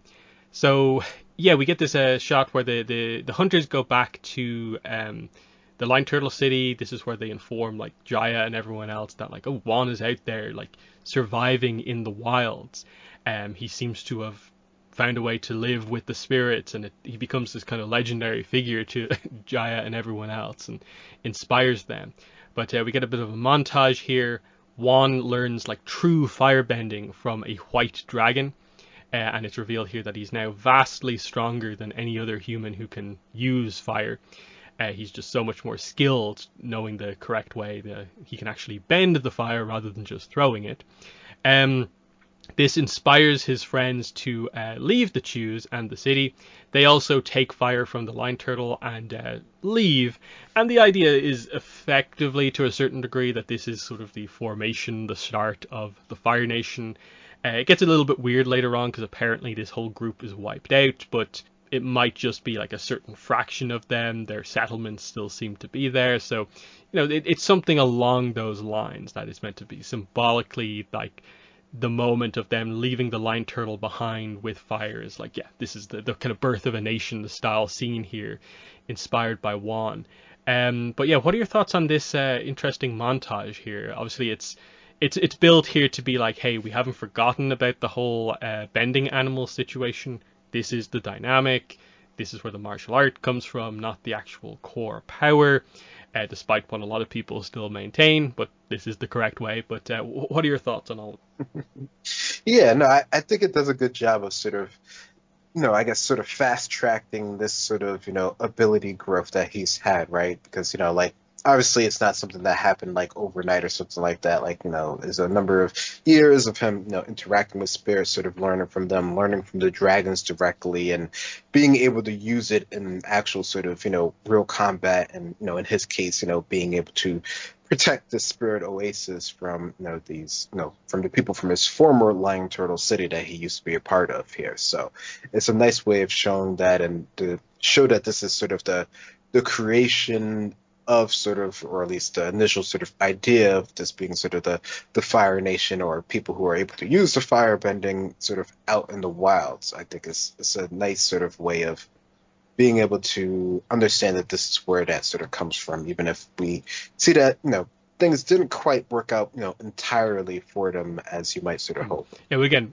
we know there are multiple other Lion Turtle cities, and we assume at least a few of the other ones are Fire Lion Turtle. And the way this probably has to work is there's probably one of them that is more of a kind of early Bounty Island style Fire Lion Turtle, or a Sun Warrior kind of Lion Turtle style stuff, where there was more interaction with the dragons directly, and that's maybe where you have the kind of two or three different origins of the Fire Nation as we kind of know it, because like the Bounty tribe seems very separate from everything else, the Sun Warriors also seem very separate, and here's at least a way to kind of bring that all together. So yeah, we're getting towards the end of part 1 here. So Wan, after 2 years, decides to head out for other Lion Turtle cities.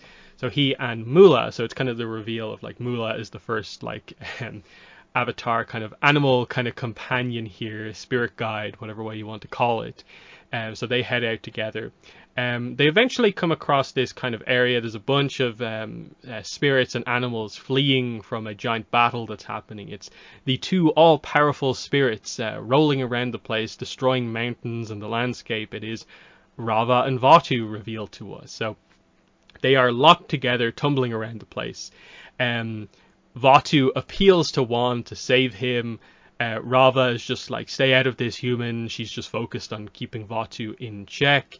Vatu appeals to Wan, kind of saying that, like, I've been trapped here for 10,000 years. Eventually Wan sees an opportunity, uses firebending, and this separates the two of them. But it immediately, you see the dynamic here. Immediately upon being separated, Rava shrinks a little bit, Vatu grows a little bit, and you can kind of see what the dynamic. Vatu just kind of flees at this point to prepare his plan, and Rava, of course, gives out to Wan for having no clue what he's just kind of caused in the world here, because this is going to put the world into complete chaos. The world is now at risk because the spirit of darkness is now free. She does explain at this point that is their dynamic. She is the spirit of light and peace. He is the spirit of darkness and chaos, and he's ended up helping the spirit of darkness here, and he's going to need to make amends for this overall.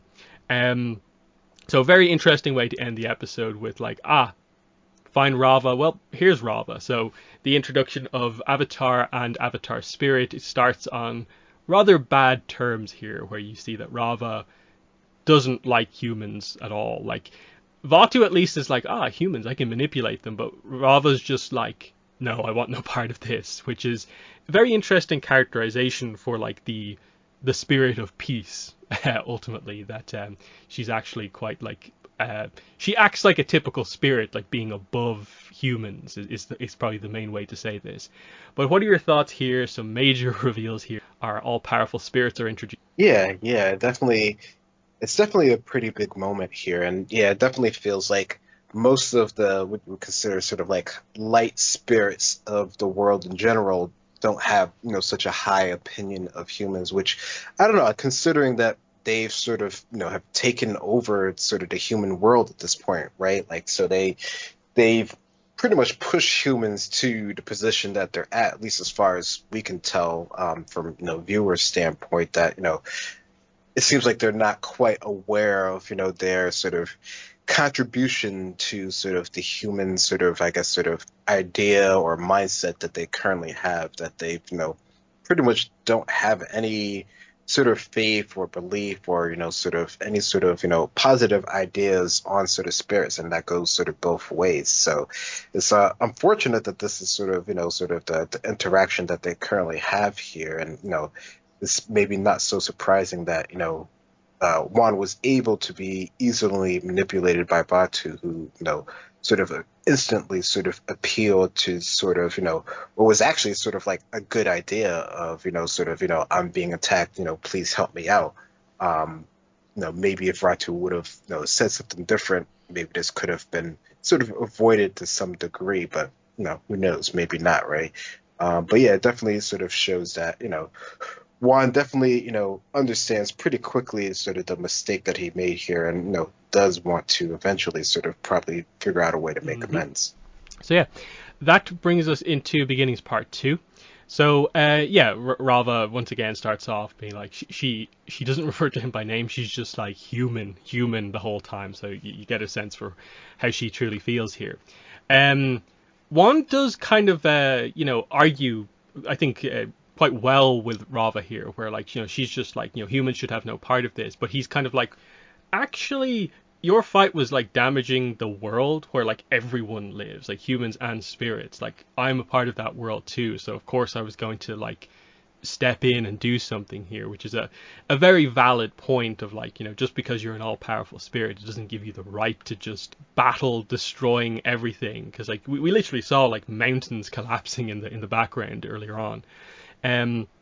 So Juan wants to help, but Rava just leaves. So this is where Juan actually encounters other humans for the first time, finding people who have the power of air, and eventually chasing them and finding an airline turtle floating in the sky, which he eventually manages to make his way over. One of the most probably death-defying action sequence kind of things we've ever seen, where like he nearly dies and just barely makes it here, but still hugely kind of cool reveal here as we get to see the sort of proto air nomads, which are probably the most consistent from like ancient times to now in terms of like, okay, there's some changes, but like there's a lot of similarities immediately as well here, where they get on well with the spirits. They have tattoos. They're not the same as they eventually grow into, but they're still somewhat similar. And there's a few other things, like they seem to live,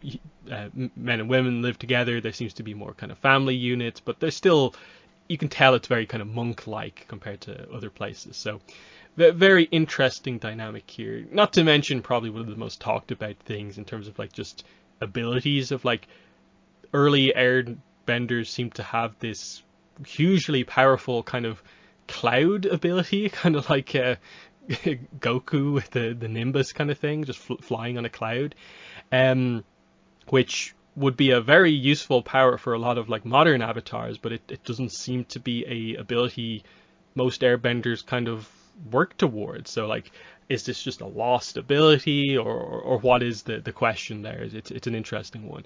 But what are your thoughts on the start of this episode? Yeah, I think it's cool to see sort of the early sort of airbenders here and sort of where they sort of initially sort of started from, and how sort of Juan is sort of really sort of eager to sort of interact with them, either because, they're airbenders or they have this ability of air or wind, as he says, in addition to just, not having talked to any other sort of humans in a really long sort of time. So you can sort of get that from his sort of interaction here and his, willingness to learn and his willingness to like sort of launch himself into air in order to get over there. And, I don't know, maybe he could have used some sort of fire to sort of, help him out with that. But I guess maybe that's not sort of a technique that he sort of had thought of at this time. But, it's definitely a cool sort of way to get to see these sort of early nomads and sort of compare them to what we see later on. Yeah, because the main thing people always point out is that like modern air nomads like need gliders or wingsuits to fly, but this ability just seems to be just raw airbending. You can seemingly fly, travel great distances. That seems the equivalent or better than gliding in so many ways. So what's the deal here? Is this just like an ancient thing, or was it only possible because they were at a kind of high altitude? Maybe that might be it. But yeah, we move on from here. So he meets some of the proto-air nomads. They are actually kind of impressed with him because obviously he's spent time in the wilds, living with spirits. They actually want to talk to him because they also live with spirits as well. big contrast there. The fire line turtle didn't have spirits inside, but this one does. That's interesting already. But suddenly the spirits go dark. Vatu is here, so he's turning all the spirits dark. Rava suddenly arrives and fends off these dark spirits and manages to sort of tackle Vatu away, but Vatu has a bigger plan. He's not ready to do anything just yet. And again, we see the size difference between them more and more apparent.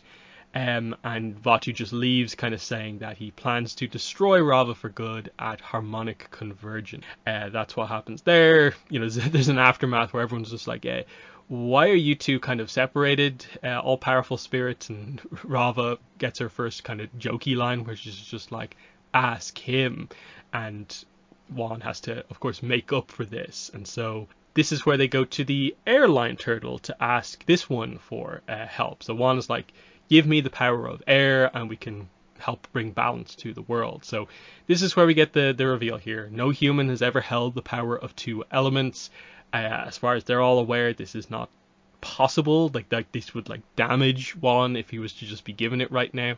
That to make this happen, Rava must hold the power of the other element while Juan has the new one. So they'll have to work together to make this happen, to restore balance. And so there's a kind of reluctant alliance here, where Rava is aware that her power is diminishing and she will need the power of the only I suppose you would say truly skilled bender in the world, in Juan, to make this happen. So it's an interesting dynamic here, where you can see okay, it's beginning to happen. She really doesn't like him still, is the main thing.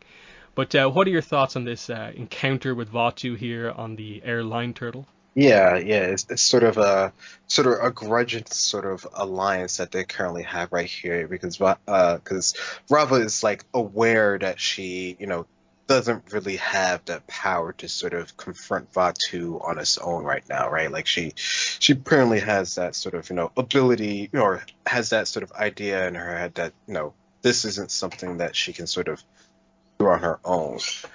But Juan is willing to help. He's already seen sort of the folly of his sort of error before, and this isn't the first time that he's offered to help. This is sort of the second time, really. But now he actually has sort of a direct way that he can see that he can potentially have enough power with the help of Rava in order to sort of confront this agent of chaos that's sort of messing everything up. And you can see he really does want to help here, even with just the one ability that he has to fire. He steps in immediately to sort of help the people of this air nomad village, or a city, or whatever you want to call it. And that's sort of the beginning, I guess you could say, of their journey here. And it's of course notable, and I suppose the reason Rava's she needs Juan is because, well, his firebending was powerful enough to separate them in the first place, so he can actually do damage to them. Is the kind of main point here. That is the power of bending, why it's important. That spirits can't use it, but they are affected by it. So at this point we get some interesting things here. This is where we get some kind of montages and some back and forth between Juan and Rava. So we get the first instance of Rava kind of passing through Juan to the kind of subtle kind of spirit possession thing here. As she passes through, gives him the air but takes the fire so that he's not overloaded.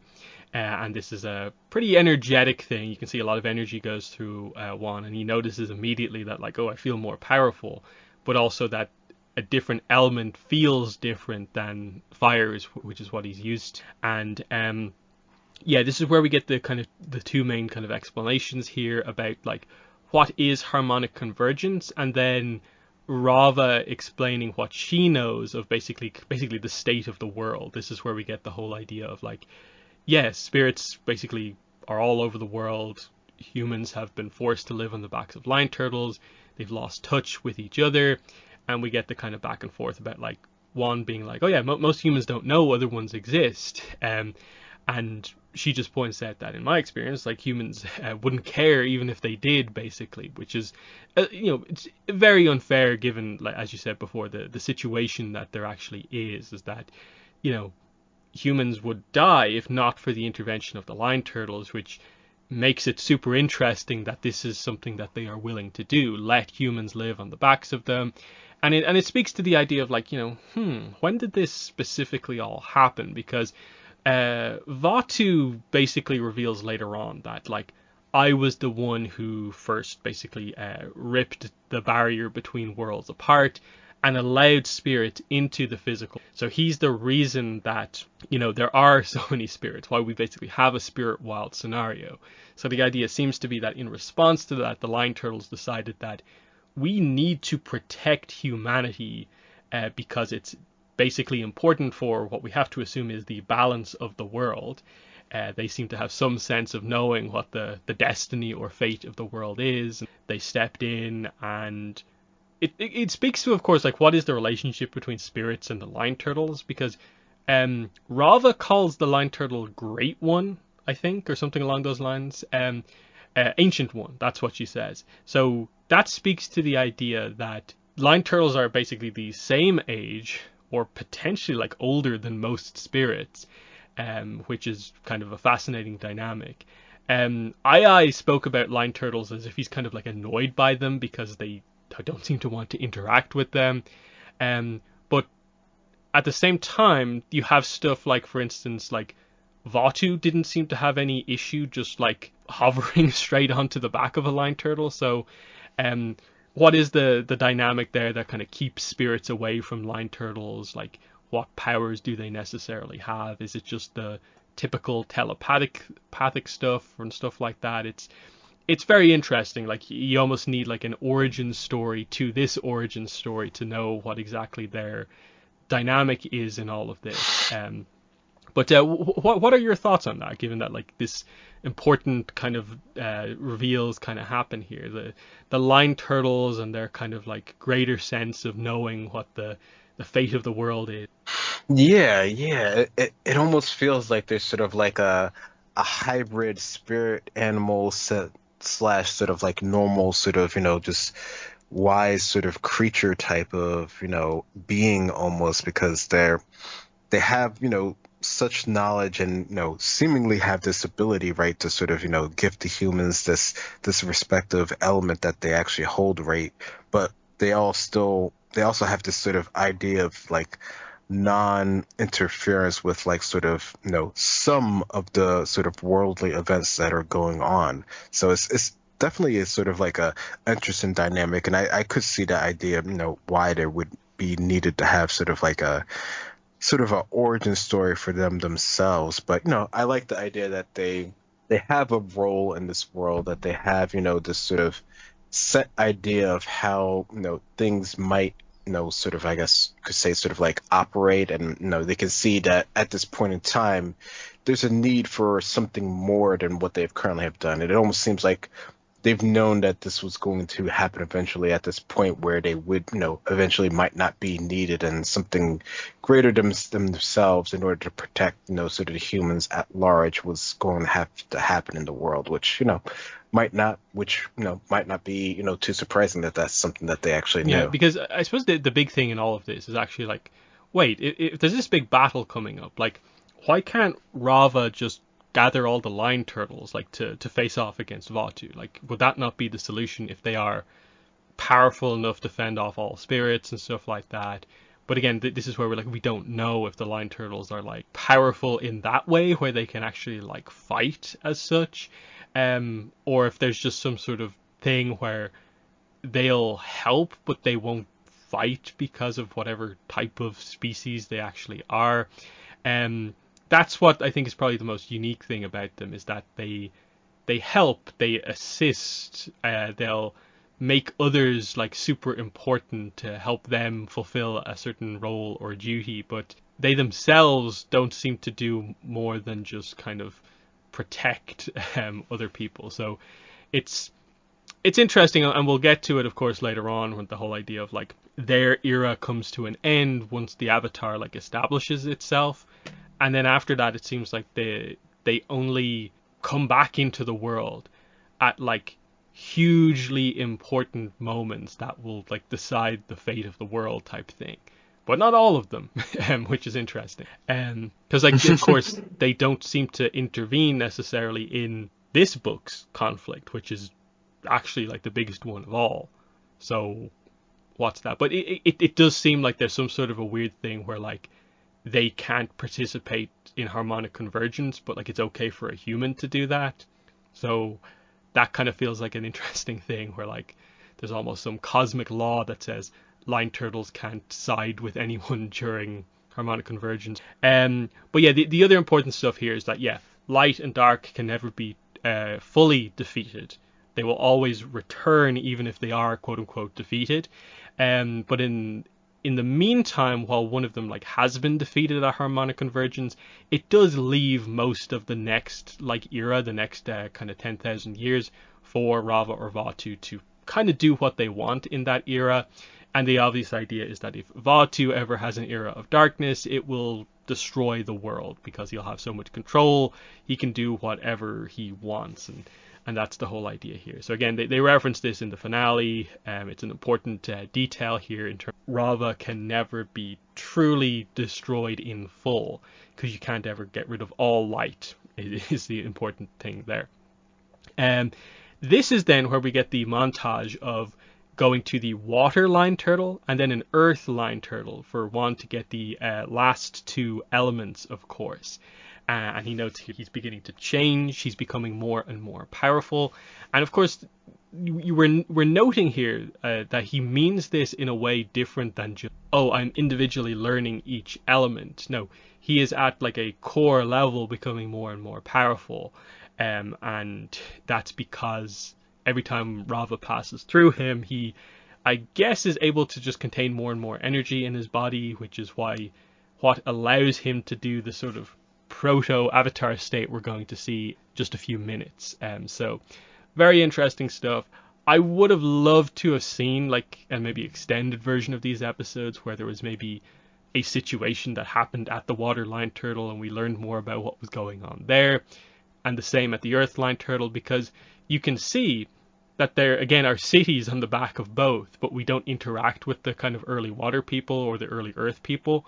And especially the earth one, it's in the desert as well, so like it would have been interesting to know what was going on there. But that's maybe something they could go into at another time. Like I can see the capacity for maybe not going further back than this, but maybe exploring what was going on in some of the other cities at this exact time. But what are your thoughts on the montage of the other element? Yeah, I like that. I like that, this is the point where we have the idea established that he's gathering these elements, he's learning these abilities, he's learning how to, sort of directly use these other elements. He's not just sort of using them sort of brute force. He's actually sort of, somehow learning the technique of these elements directly or indirectly, and is able to sort of, to some degree, weave them together. It still seems like there's a little bit of downtime when he, Rava passes through him towards, actually sort of using the abilities.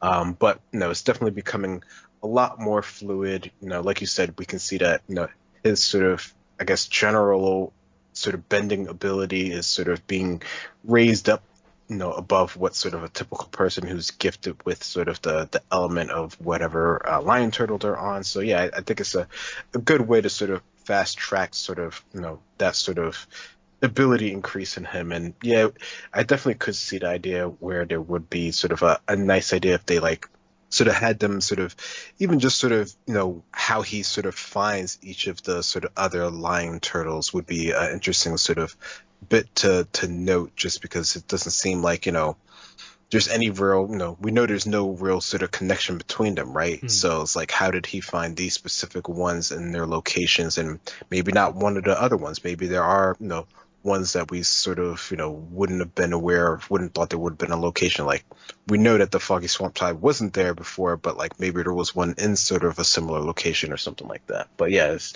a lot to go through there. And yeah, they begin to note sort of like the wording around Juan is that like he's he's kind of beginning to become like a not normal human anymore. He's kind of evolving in some way. So that is an interesting kind of wording. But at this point, he meets up with Jaya and the others after a couple of years. It is revealed here that Yao has died in the middle of all of this stuff happening. But the people who left the Lion Turtle do have a kind of settlement out here in the wilds. But it is noted that they basically attack any spirit they encounter. Their approach, unlike Juan, has just been to use the fire to, I suppose, directly attack the spirits and counter the idea that from their perspective it seems like the spirits just go after them as soon as possible. And so Juan notes that like he's kind of glad they've gone out on their own and become independent, but not like this, not by just being inherently violent. So he's a bit frustrated by that, even though he is happy to see Jaya again. And yeah, this is where he's put in the middle of a battle basically between this group and then Ai and some of the other spirits. We see this sort of cloud, like Vatu's influence in the clouds above as, you know, the spirits go dark, and we see that, oh, this is kind of Vatu's kind of plan in a way, knowing that humans and spirits kind of seemingly will never get on, so this will cause chaos, which will empower him and just make an easy victory for him at harmonic convergence. But this is where we get the kind of big moment. So Juan has to step in between them. He merges with Rava. He uses all four elements for the first time together, and everyone is like amazed at this power. It actually snaps the spirits out of being dark, which is kind of huge. But as we've learned over the course of these episodes, when you merge a human and a spirit like this kind of possession style thing, it will begin to tear the human apart basically, because it's like a power overload. Juan is managing to, you know, hold it for this amount of time without any obvious damage because he's had so much training with Rava. That's the whole point here. So it's kind of, it has to be enough in a small amount of time. But he does go unconscious here, and Rava has to kind of drag him away from the battle. And when he wakes up, Vatu says everyone has been annihilated. Again, how much do you trust Vatu about, like, did everyone die? But as you'll probably note, like, I think it was only like the men fighting, so like there was houses in the background, so the kind of women and children might still be there. So there's still hope that this specific like initial group still has like people left, but you know, we don't know for absolute sure. But what are your thoughts on this scene? The basically the first Avatar state scene. Yeah, I mean, you know, the Avatar state itself is pretty cool to see it sort of like in its infancy here, right? Because it's not a true Avatar state moment here, because he can't really hold it, and he doesn't quite have the perfect blend of Rava yet, but definitely can see that it has its impact. Like you said, it definitely is able to switch at least some of them out of sort of their more darker modes here, and that's just sort of by the visual sort of appearance here. So it's too bad that, you know, it's not sort of a full merge at this point, because it probably would have been strong enough to sort of at least stay this sort of battle that was happening here. But you know, the battle does continue. We do see that plenty of the people, as far as we can tell, have been sort of, you know, annihilated by sort of the spirits here, and just sort of, you know, just all that makes it more sort of important, you know, what Juan and Rava's actual sort of mission is here to actually do, and, you know, to see this through to the end here. So it's definitely one of those sort of, you know, pivotal moments for Juan as a character. And just on like a technical level, it's important to just like realize that like there is the core power of the Avatar state. It is a spirit enhancing the power of a human with just the energy of their kind of essence, basically. That is what the core ability of the Avatar state is. It's empowering other abilities to insane degree. So in this case, it's all four elements are suddenly active within the same person and in an enhanced level, as we've seen before. That like the only issue here is that like it is kind of backfiring on Juan because he can't contain this amount of energy going through his body, which then serves to kind of explain to us what changes within him at the true merging of them. So I like all these kind of little details that again are more or less like shown to you. Like they never just outright tell you to keep track of this kind of energy limit dynamic throughout the whole thing, but it's all there, and it's very clear. It's not just like made up.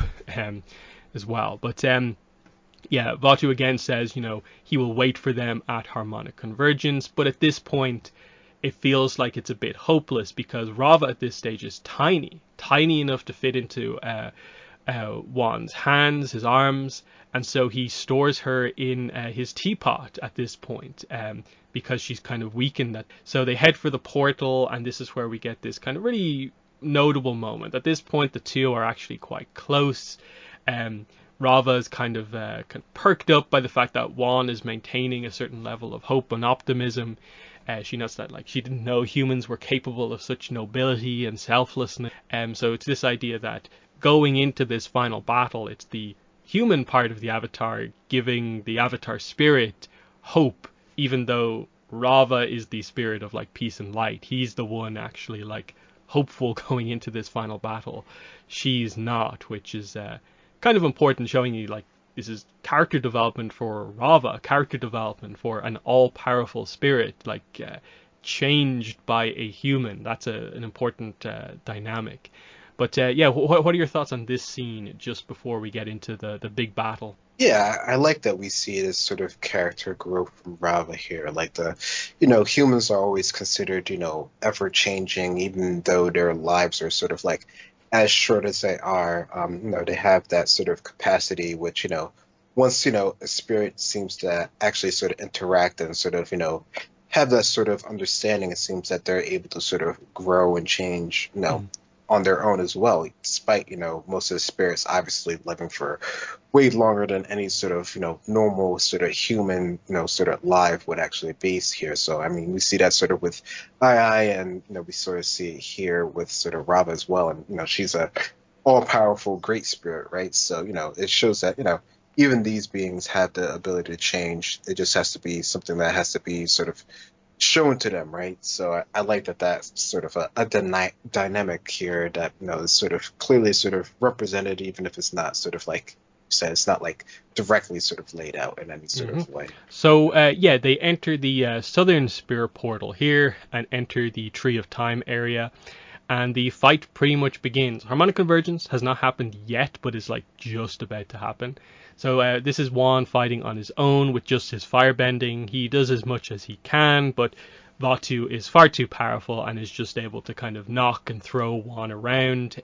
So Juan can only, I think, get one hit in, and it doesn't even do that much damage. So it forces Juan to combine with Rava again. And now, with all four elements kind of empowered, he can stand up to Vaatu, but it's a struggle because his body is on the verge of I don't know what way to describe this, because the way they show it in the animation is almost like his body is phasing in and out in a way. It's this almost idea that if she stayed in long enough, she would just evaporate his body in a second. There's that much power kind of going through his body that he's about to burst from the energy, which is kind of the way it's described, if a spirit kills a human like this. So I like the way they show that he's just on the ground, and it's his very essence is about to kind of disappear. It's an interesting visual look. So yeah, he continues to fight on. He's eventually sent flying next to the portal as harmonic convergence happens. So we see the two portals kind of meet, and we'll get into what happens in just a second. But what are your thoughts on the first stage of this fight? Juan on his own, and then the combination before the true combination. Yeah. I mean, Juan on his own isn't, he's not too bad. He just doesn't have sort of the upper level power to really sort of combat this sort of all powerful spirit, which, kind of makes sense, right? The human with one element, while being pretty strong, doesn't quite have sort of the juice per se to actually sort of combat sort of Vaatu. But once he does sort of have sort of the combination, in addition to having sort of all the abilities, together, his, power overall just, increases that much more that you can actually see the hits actually affect Vaatu, right? It's not it's completely one-sided or anything. He's still getting sort of knocked around, right? But he's able to at least get some decent hits in that actually seem like they're making Batu smaller, right? Which is sort of, what was happening to Rava just being separated in general. So it's interesting to see that sort of dynamic of the hits versus the size difference in power, even before the true sort of merge of Rava and Juan here. Hmm. So yeah, Juan touches the portal, and his body is like engulfed in energy. So, like while this is happening, like as harmonic convergence happens, like it seems like Vatu like just takes a step back to like take in the power of harmonic convergence. Stops looking at Juan, and so Juan touches the portal. This happens. He kind of turns blue. You see the kind of Rava kind of light tattoo kind of shine through Juan's body. He gets up and he does the kind of like scream of light energy, and we get the we are bonded forever moment, and we get one of the coolest like action sequences I think in all of Avatar, where we just get like full triumphant like Avatar music as Juan just solo just destroys Vatu effectively here. Like just there's the power difference at this point is just insane. Vatu can do nothing against Juan here, empowered, kind of freshly created avatar here, and it's just all four elements just obliterating Juan.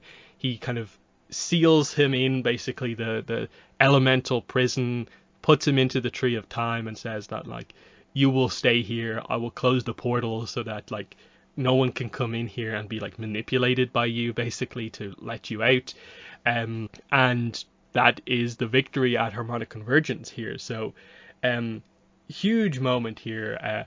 I liked especially in the middle of the fight that they kind of showed the impact of like um, some of the elements when they like hit like full on do the it's like energy versus energy, so it like kind of cuts Batu down in size. But then I think there was one scene where like he just nails him with earth, and it feels like it just like kind of knocks Batu out for a second.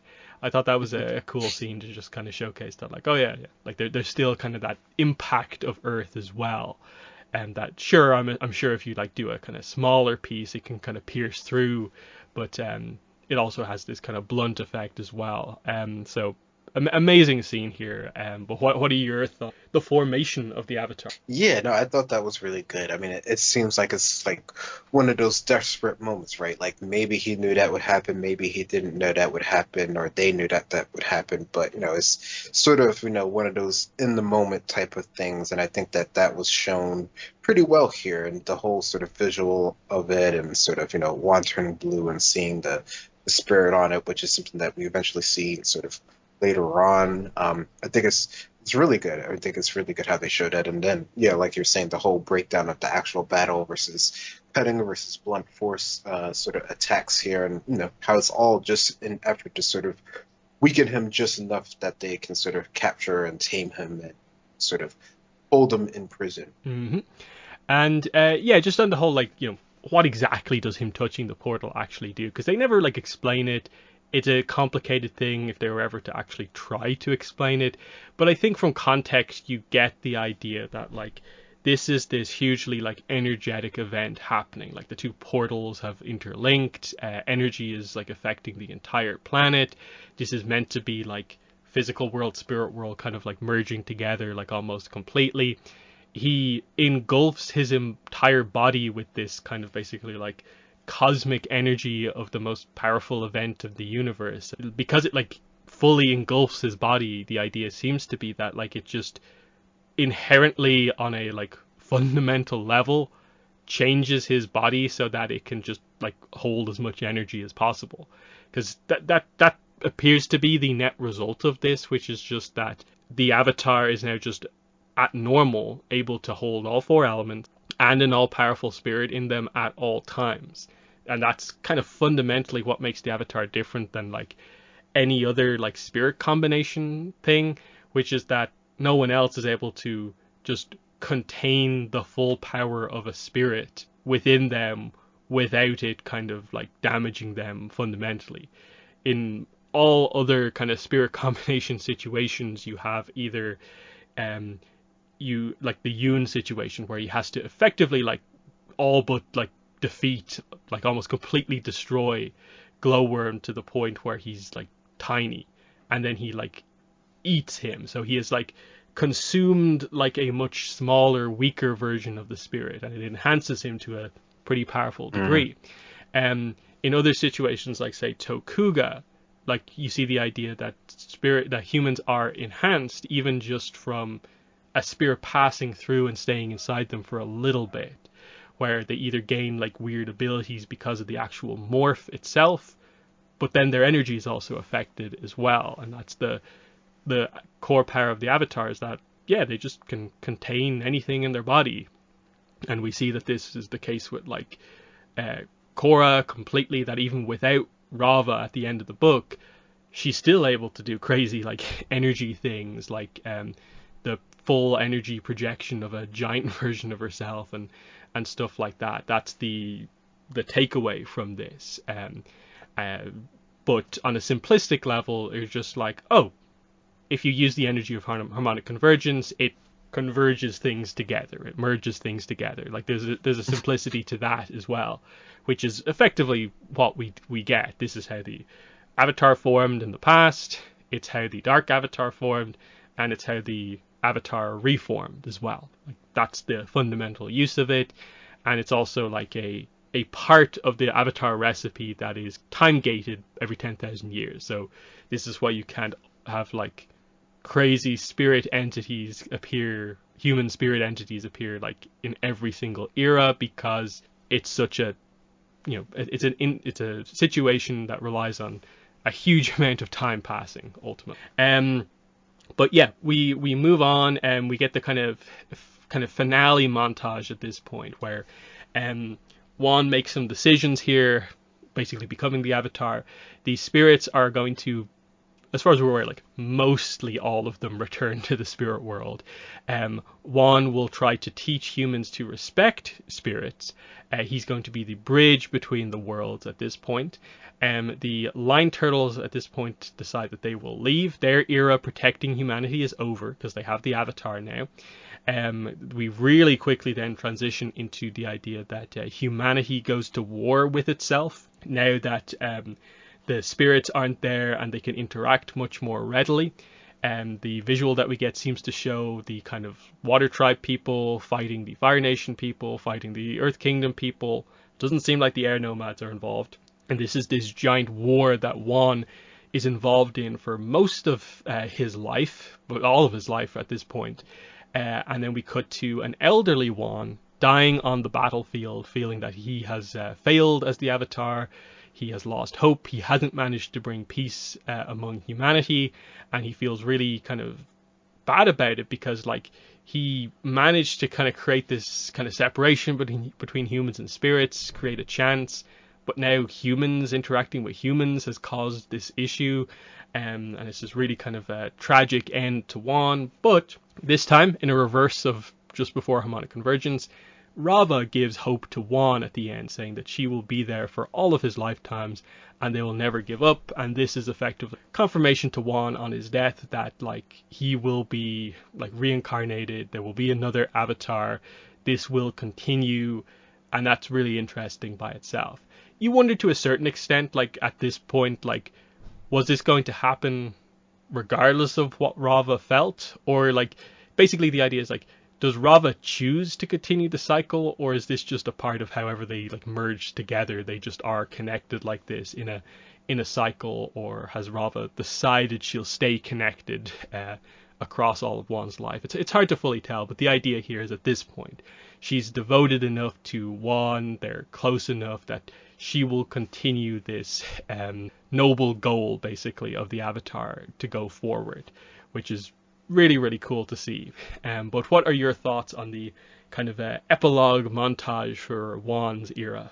Yeah, I think that was a nice way to sort of bring it to its conclusion, bring it to its end. Like it doesn't give you sort of a hard answer that everything's going to be good, that everything's going to be perfect, but it does instill sort of the sense of hope, the idea that, things have changed in the world, not everything for the better, but, there's some progress that's, hopefully going to be made over the next, set of eons, years, thousands of years, towards, this goal that they started here. And it's just sort of a never-ending thing, a never-ending sort of battle to sort of, make the world sort of a better place than sort of what it was when they started. And this is sort of just the core of the avatar and the core of, the character who's, reincarnated over and over again. Mm-hmm. And it's interesting, like the battlefield that Wan dies on, of course, we are familiar with. This is the one Zuko kind of walks through in Zuko Alone, I think. So it's just this idea that the parts of this battle have persisted for this whole time is interesting. But yeah, again, we'd love to know more details about like Wan's life. And I feel like they maybe could get around to this, like maybe the Legends RPG can come back around to like giving us some information on this era. That will be, I think, a good thing to do with one of the future books potentially, but who knows when we'll come back to this era. But the final scene here is Korra wakes up. She now remembers who she is. She knows what she needs to do, who she needs to stop, because she has experienced this story. Then in a really cool moment, the Bonte tribe revealed that they have a herd of sky bison from like kind of just before the start of the what's the exact wording of before the 100-Year War or in the middle of the 100-Year War? The idea being that they have sort of quote unquote rescued a certain amount of sky bison. They have their own herd here on the island, and so they give her a bison to get back into play. And it's revealed here harmonic convergence is just weeks away. So the thing that Wan just experienced, Korra is going to have to experience in just a few weeks. And she knows that she has to close the portals because that's a key thing. That's why Unalaq wanted them open. Now she knows she needs to close them because it was part of his plan to make this happen, and that like Vaatu is actually like the true kind of goal of everything that we've been kind of building up to. The whole Civil War kind of politicking stuff doesn't mean all that much. The portals were just to help Vaatu be freed from the prison. Because of a detail we'll learn in episode 10, where if the portals stay closed, we'll just kind of skip through harmonic convergence, because the two portals won't actually like link together, and there'll be no power kind of given to Vaatu to actually break free. So that's an interesting little detail there. So what are your thoughts on that very final scene of beginning? Yeah, I mean, it's a way that they sort of, I guess sort of they want to sort of show where, I guess, Korra's and her idea and her mentality and how things are going to sort of, I guess, try to keep things sort of, the way that they were, or at least the initial idea of how they want to sort of, resolve things. But we know that, things don't quite always work the way that they, think they're going to in the end. And I like the idea that there are sort of the bison on this island that hasn't really has been around since the beginning, and this is the way of sort of getting Korra back into the fray of things, as well as getting her own sort of bison here. I think that's a nice touch that eventually we learn a little bit more of, although not here. So it was quite sort of a thing to see that there were more of them at this point in time. Yeah, like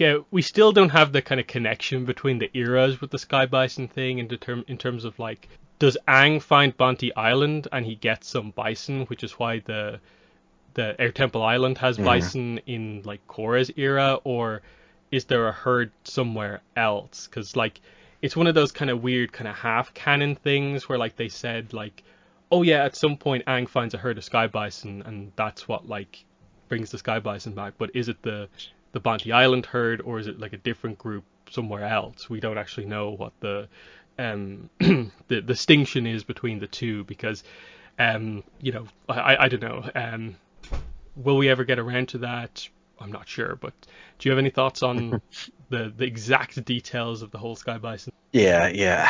I don't know. I wonder if they will ever really give us a detail on that. I mean, it wouldn't surprise me if this was sort of the island that he sort of found and sort of, maybe didn't sort of like expose it to the whole world, but still was able to sort of integrate the bison into sort of, the current, air nomads or air acolytes that they have that are sort of like up and coming right now, because, he understands sort of like the importance of maybe not putting everything out there at the time. But I don't know. I mean, I guess, if there's one place where, some survived, right? Like, then it wouldn't be too surprising if there's more than one other place that there's also more of them as well. So I could see it going either way, I guess. Not next podcast, because we'll be doing Yang Chen stuff on the next couple of podcasts. But next time we go to a rewatch podcast, we'll be doing the guide for Korra and Avatar Day for Avatar. But we actually have some breaking news to cover, which is that the Saturday schedule for Comic-Con has come out, and there is an Avatar panel.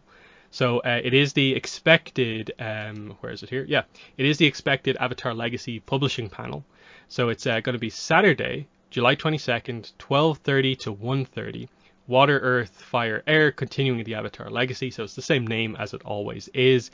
And it's basically the same description. Yeah, Abrams Books, Dark Horse Comics, Nickelodeon, and Magpie Games.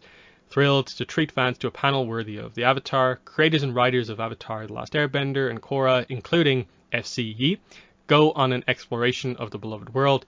Moderated by Cara O'Neill, who's the Vice President of Marketing at Dark Horse Comics. And we don't know the full lineup there. But I'm assuming that they will probably have some combination of, FCE, Cara O'Neill, and then the Azula creative team or the Korra comic creative team they'll probably have up there. And I guess someone from Magpie will also talk about that stuff. But nice to have that confirmed. Not that the description kind of tells us anything in particular, but it's nice to know that we are getting the expected panel. And if they revealed stuff at SDCC and NYCC last year, there should be an expectation that they should reveal stuff now, because especially Dark Horse haven't revealed anything in the last few months. So any thoughts on this breaking news here?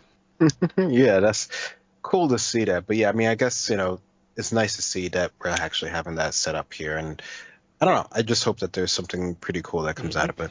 But with that breaking news out of the way, that pretty much brings the podcast to a close. So that has been episode 261 of the Avatar Online podcast. Like I said earlier, our next podcast, 262, will be the first of probably 3 Legacy of Yang Chen breakdown podcasts. Just because the books are huge pieces of Avatar material, is way too much to go through in just one podcast. So we'll probably do 3 podcasts covering like a third of the book each. And again, I'm not sure when we'll do the first one, because of course we'll need like a week or two read the book, probably reread it, so we're familiar enough to actually do a discussion. So the next one will probably be a week, probably I would say like 2 weeks, 3 weeks after the book actually releases, but it will be what the next podcast focuses on. But that will be 262, and then when all that's done, we'll get back around to the rewatch, like I said, as we're reaching the kind of halfway points of both series actually. But it's been 261 here. It's been myself and Greg. Thanks for listening, and bye. Bye.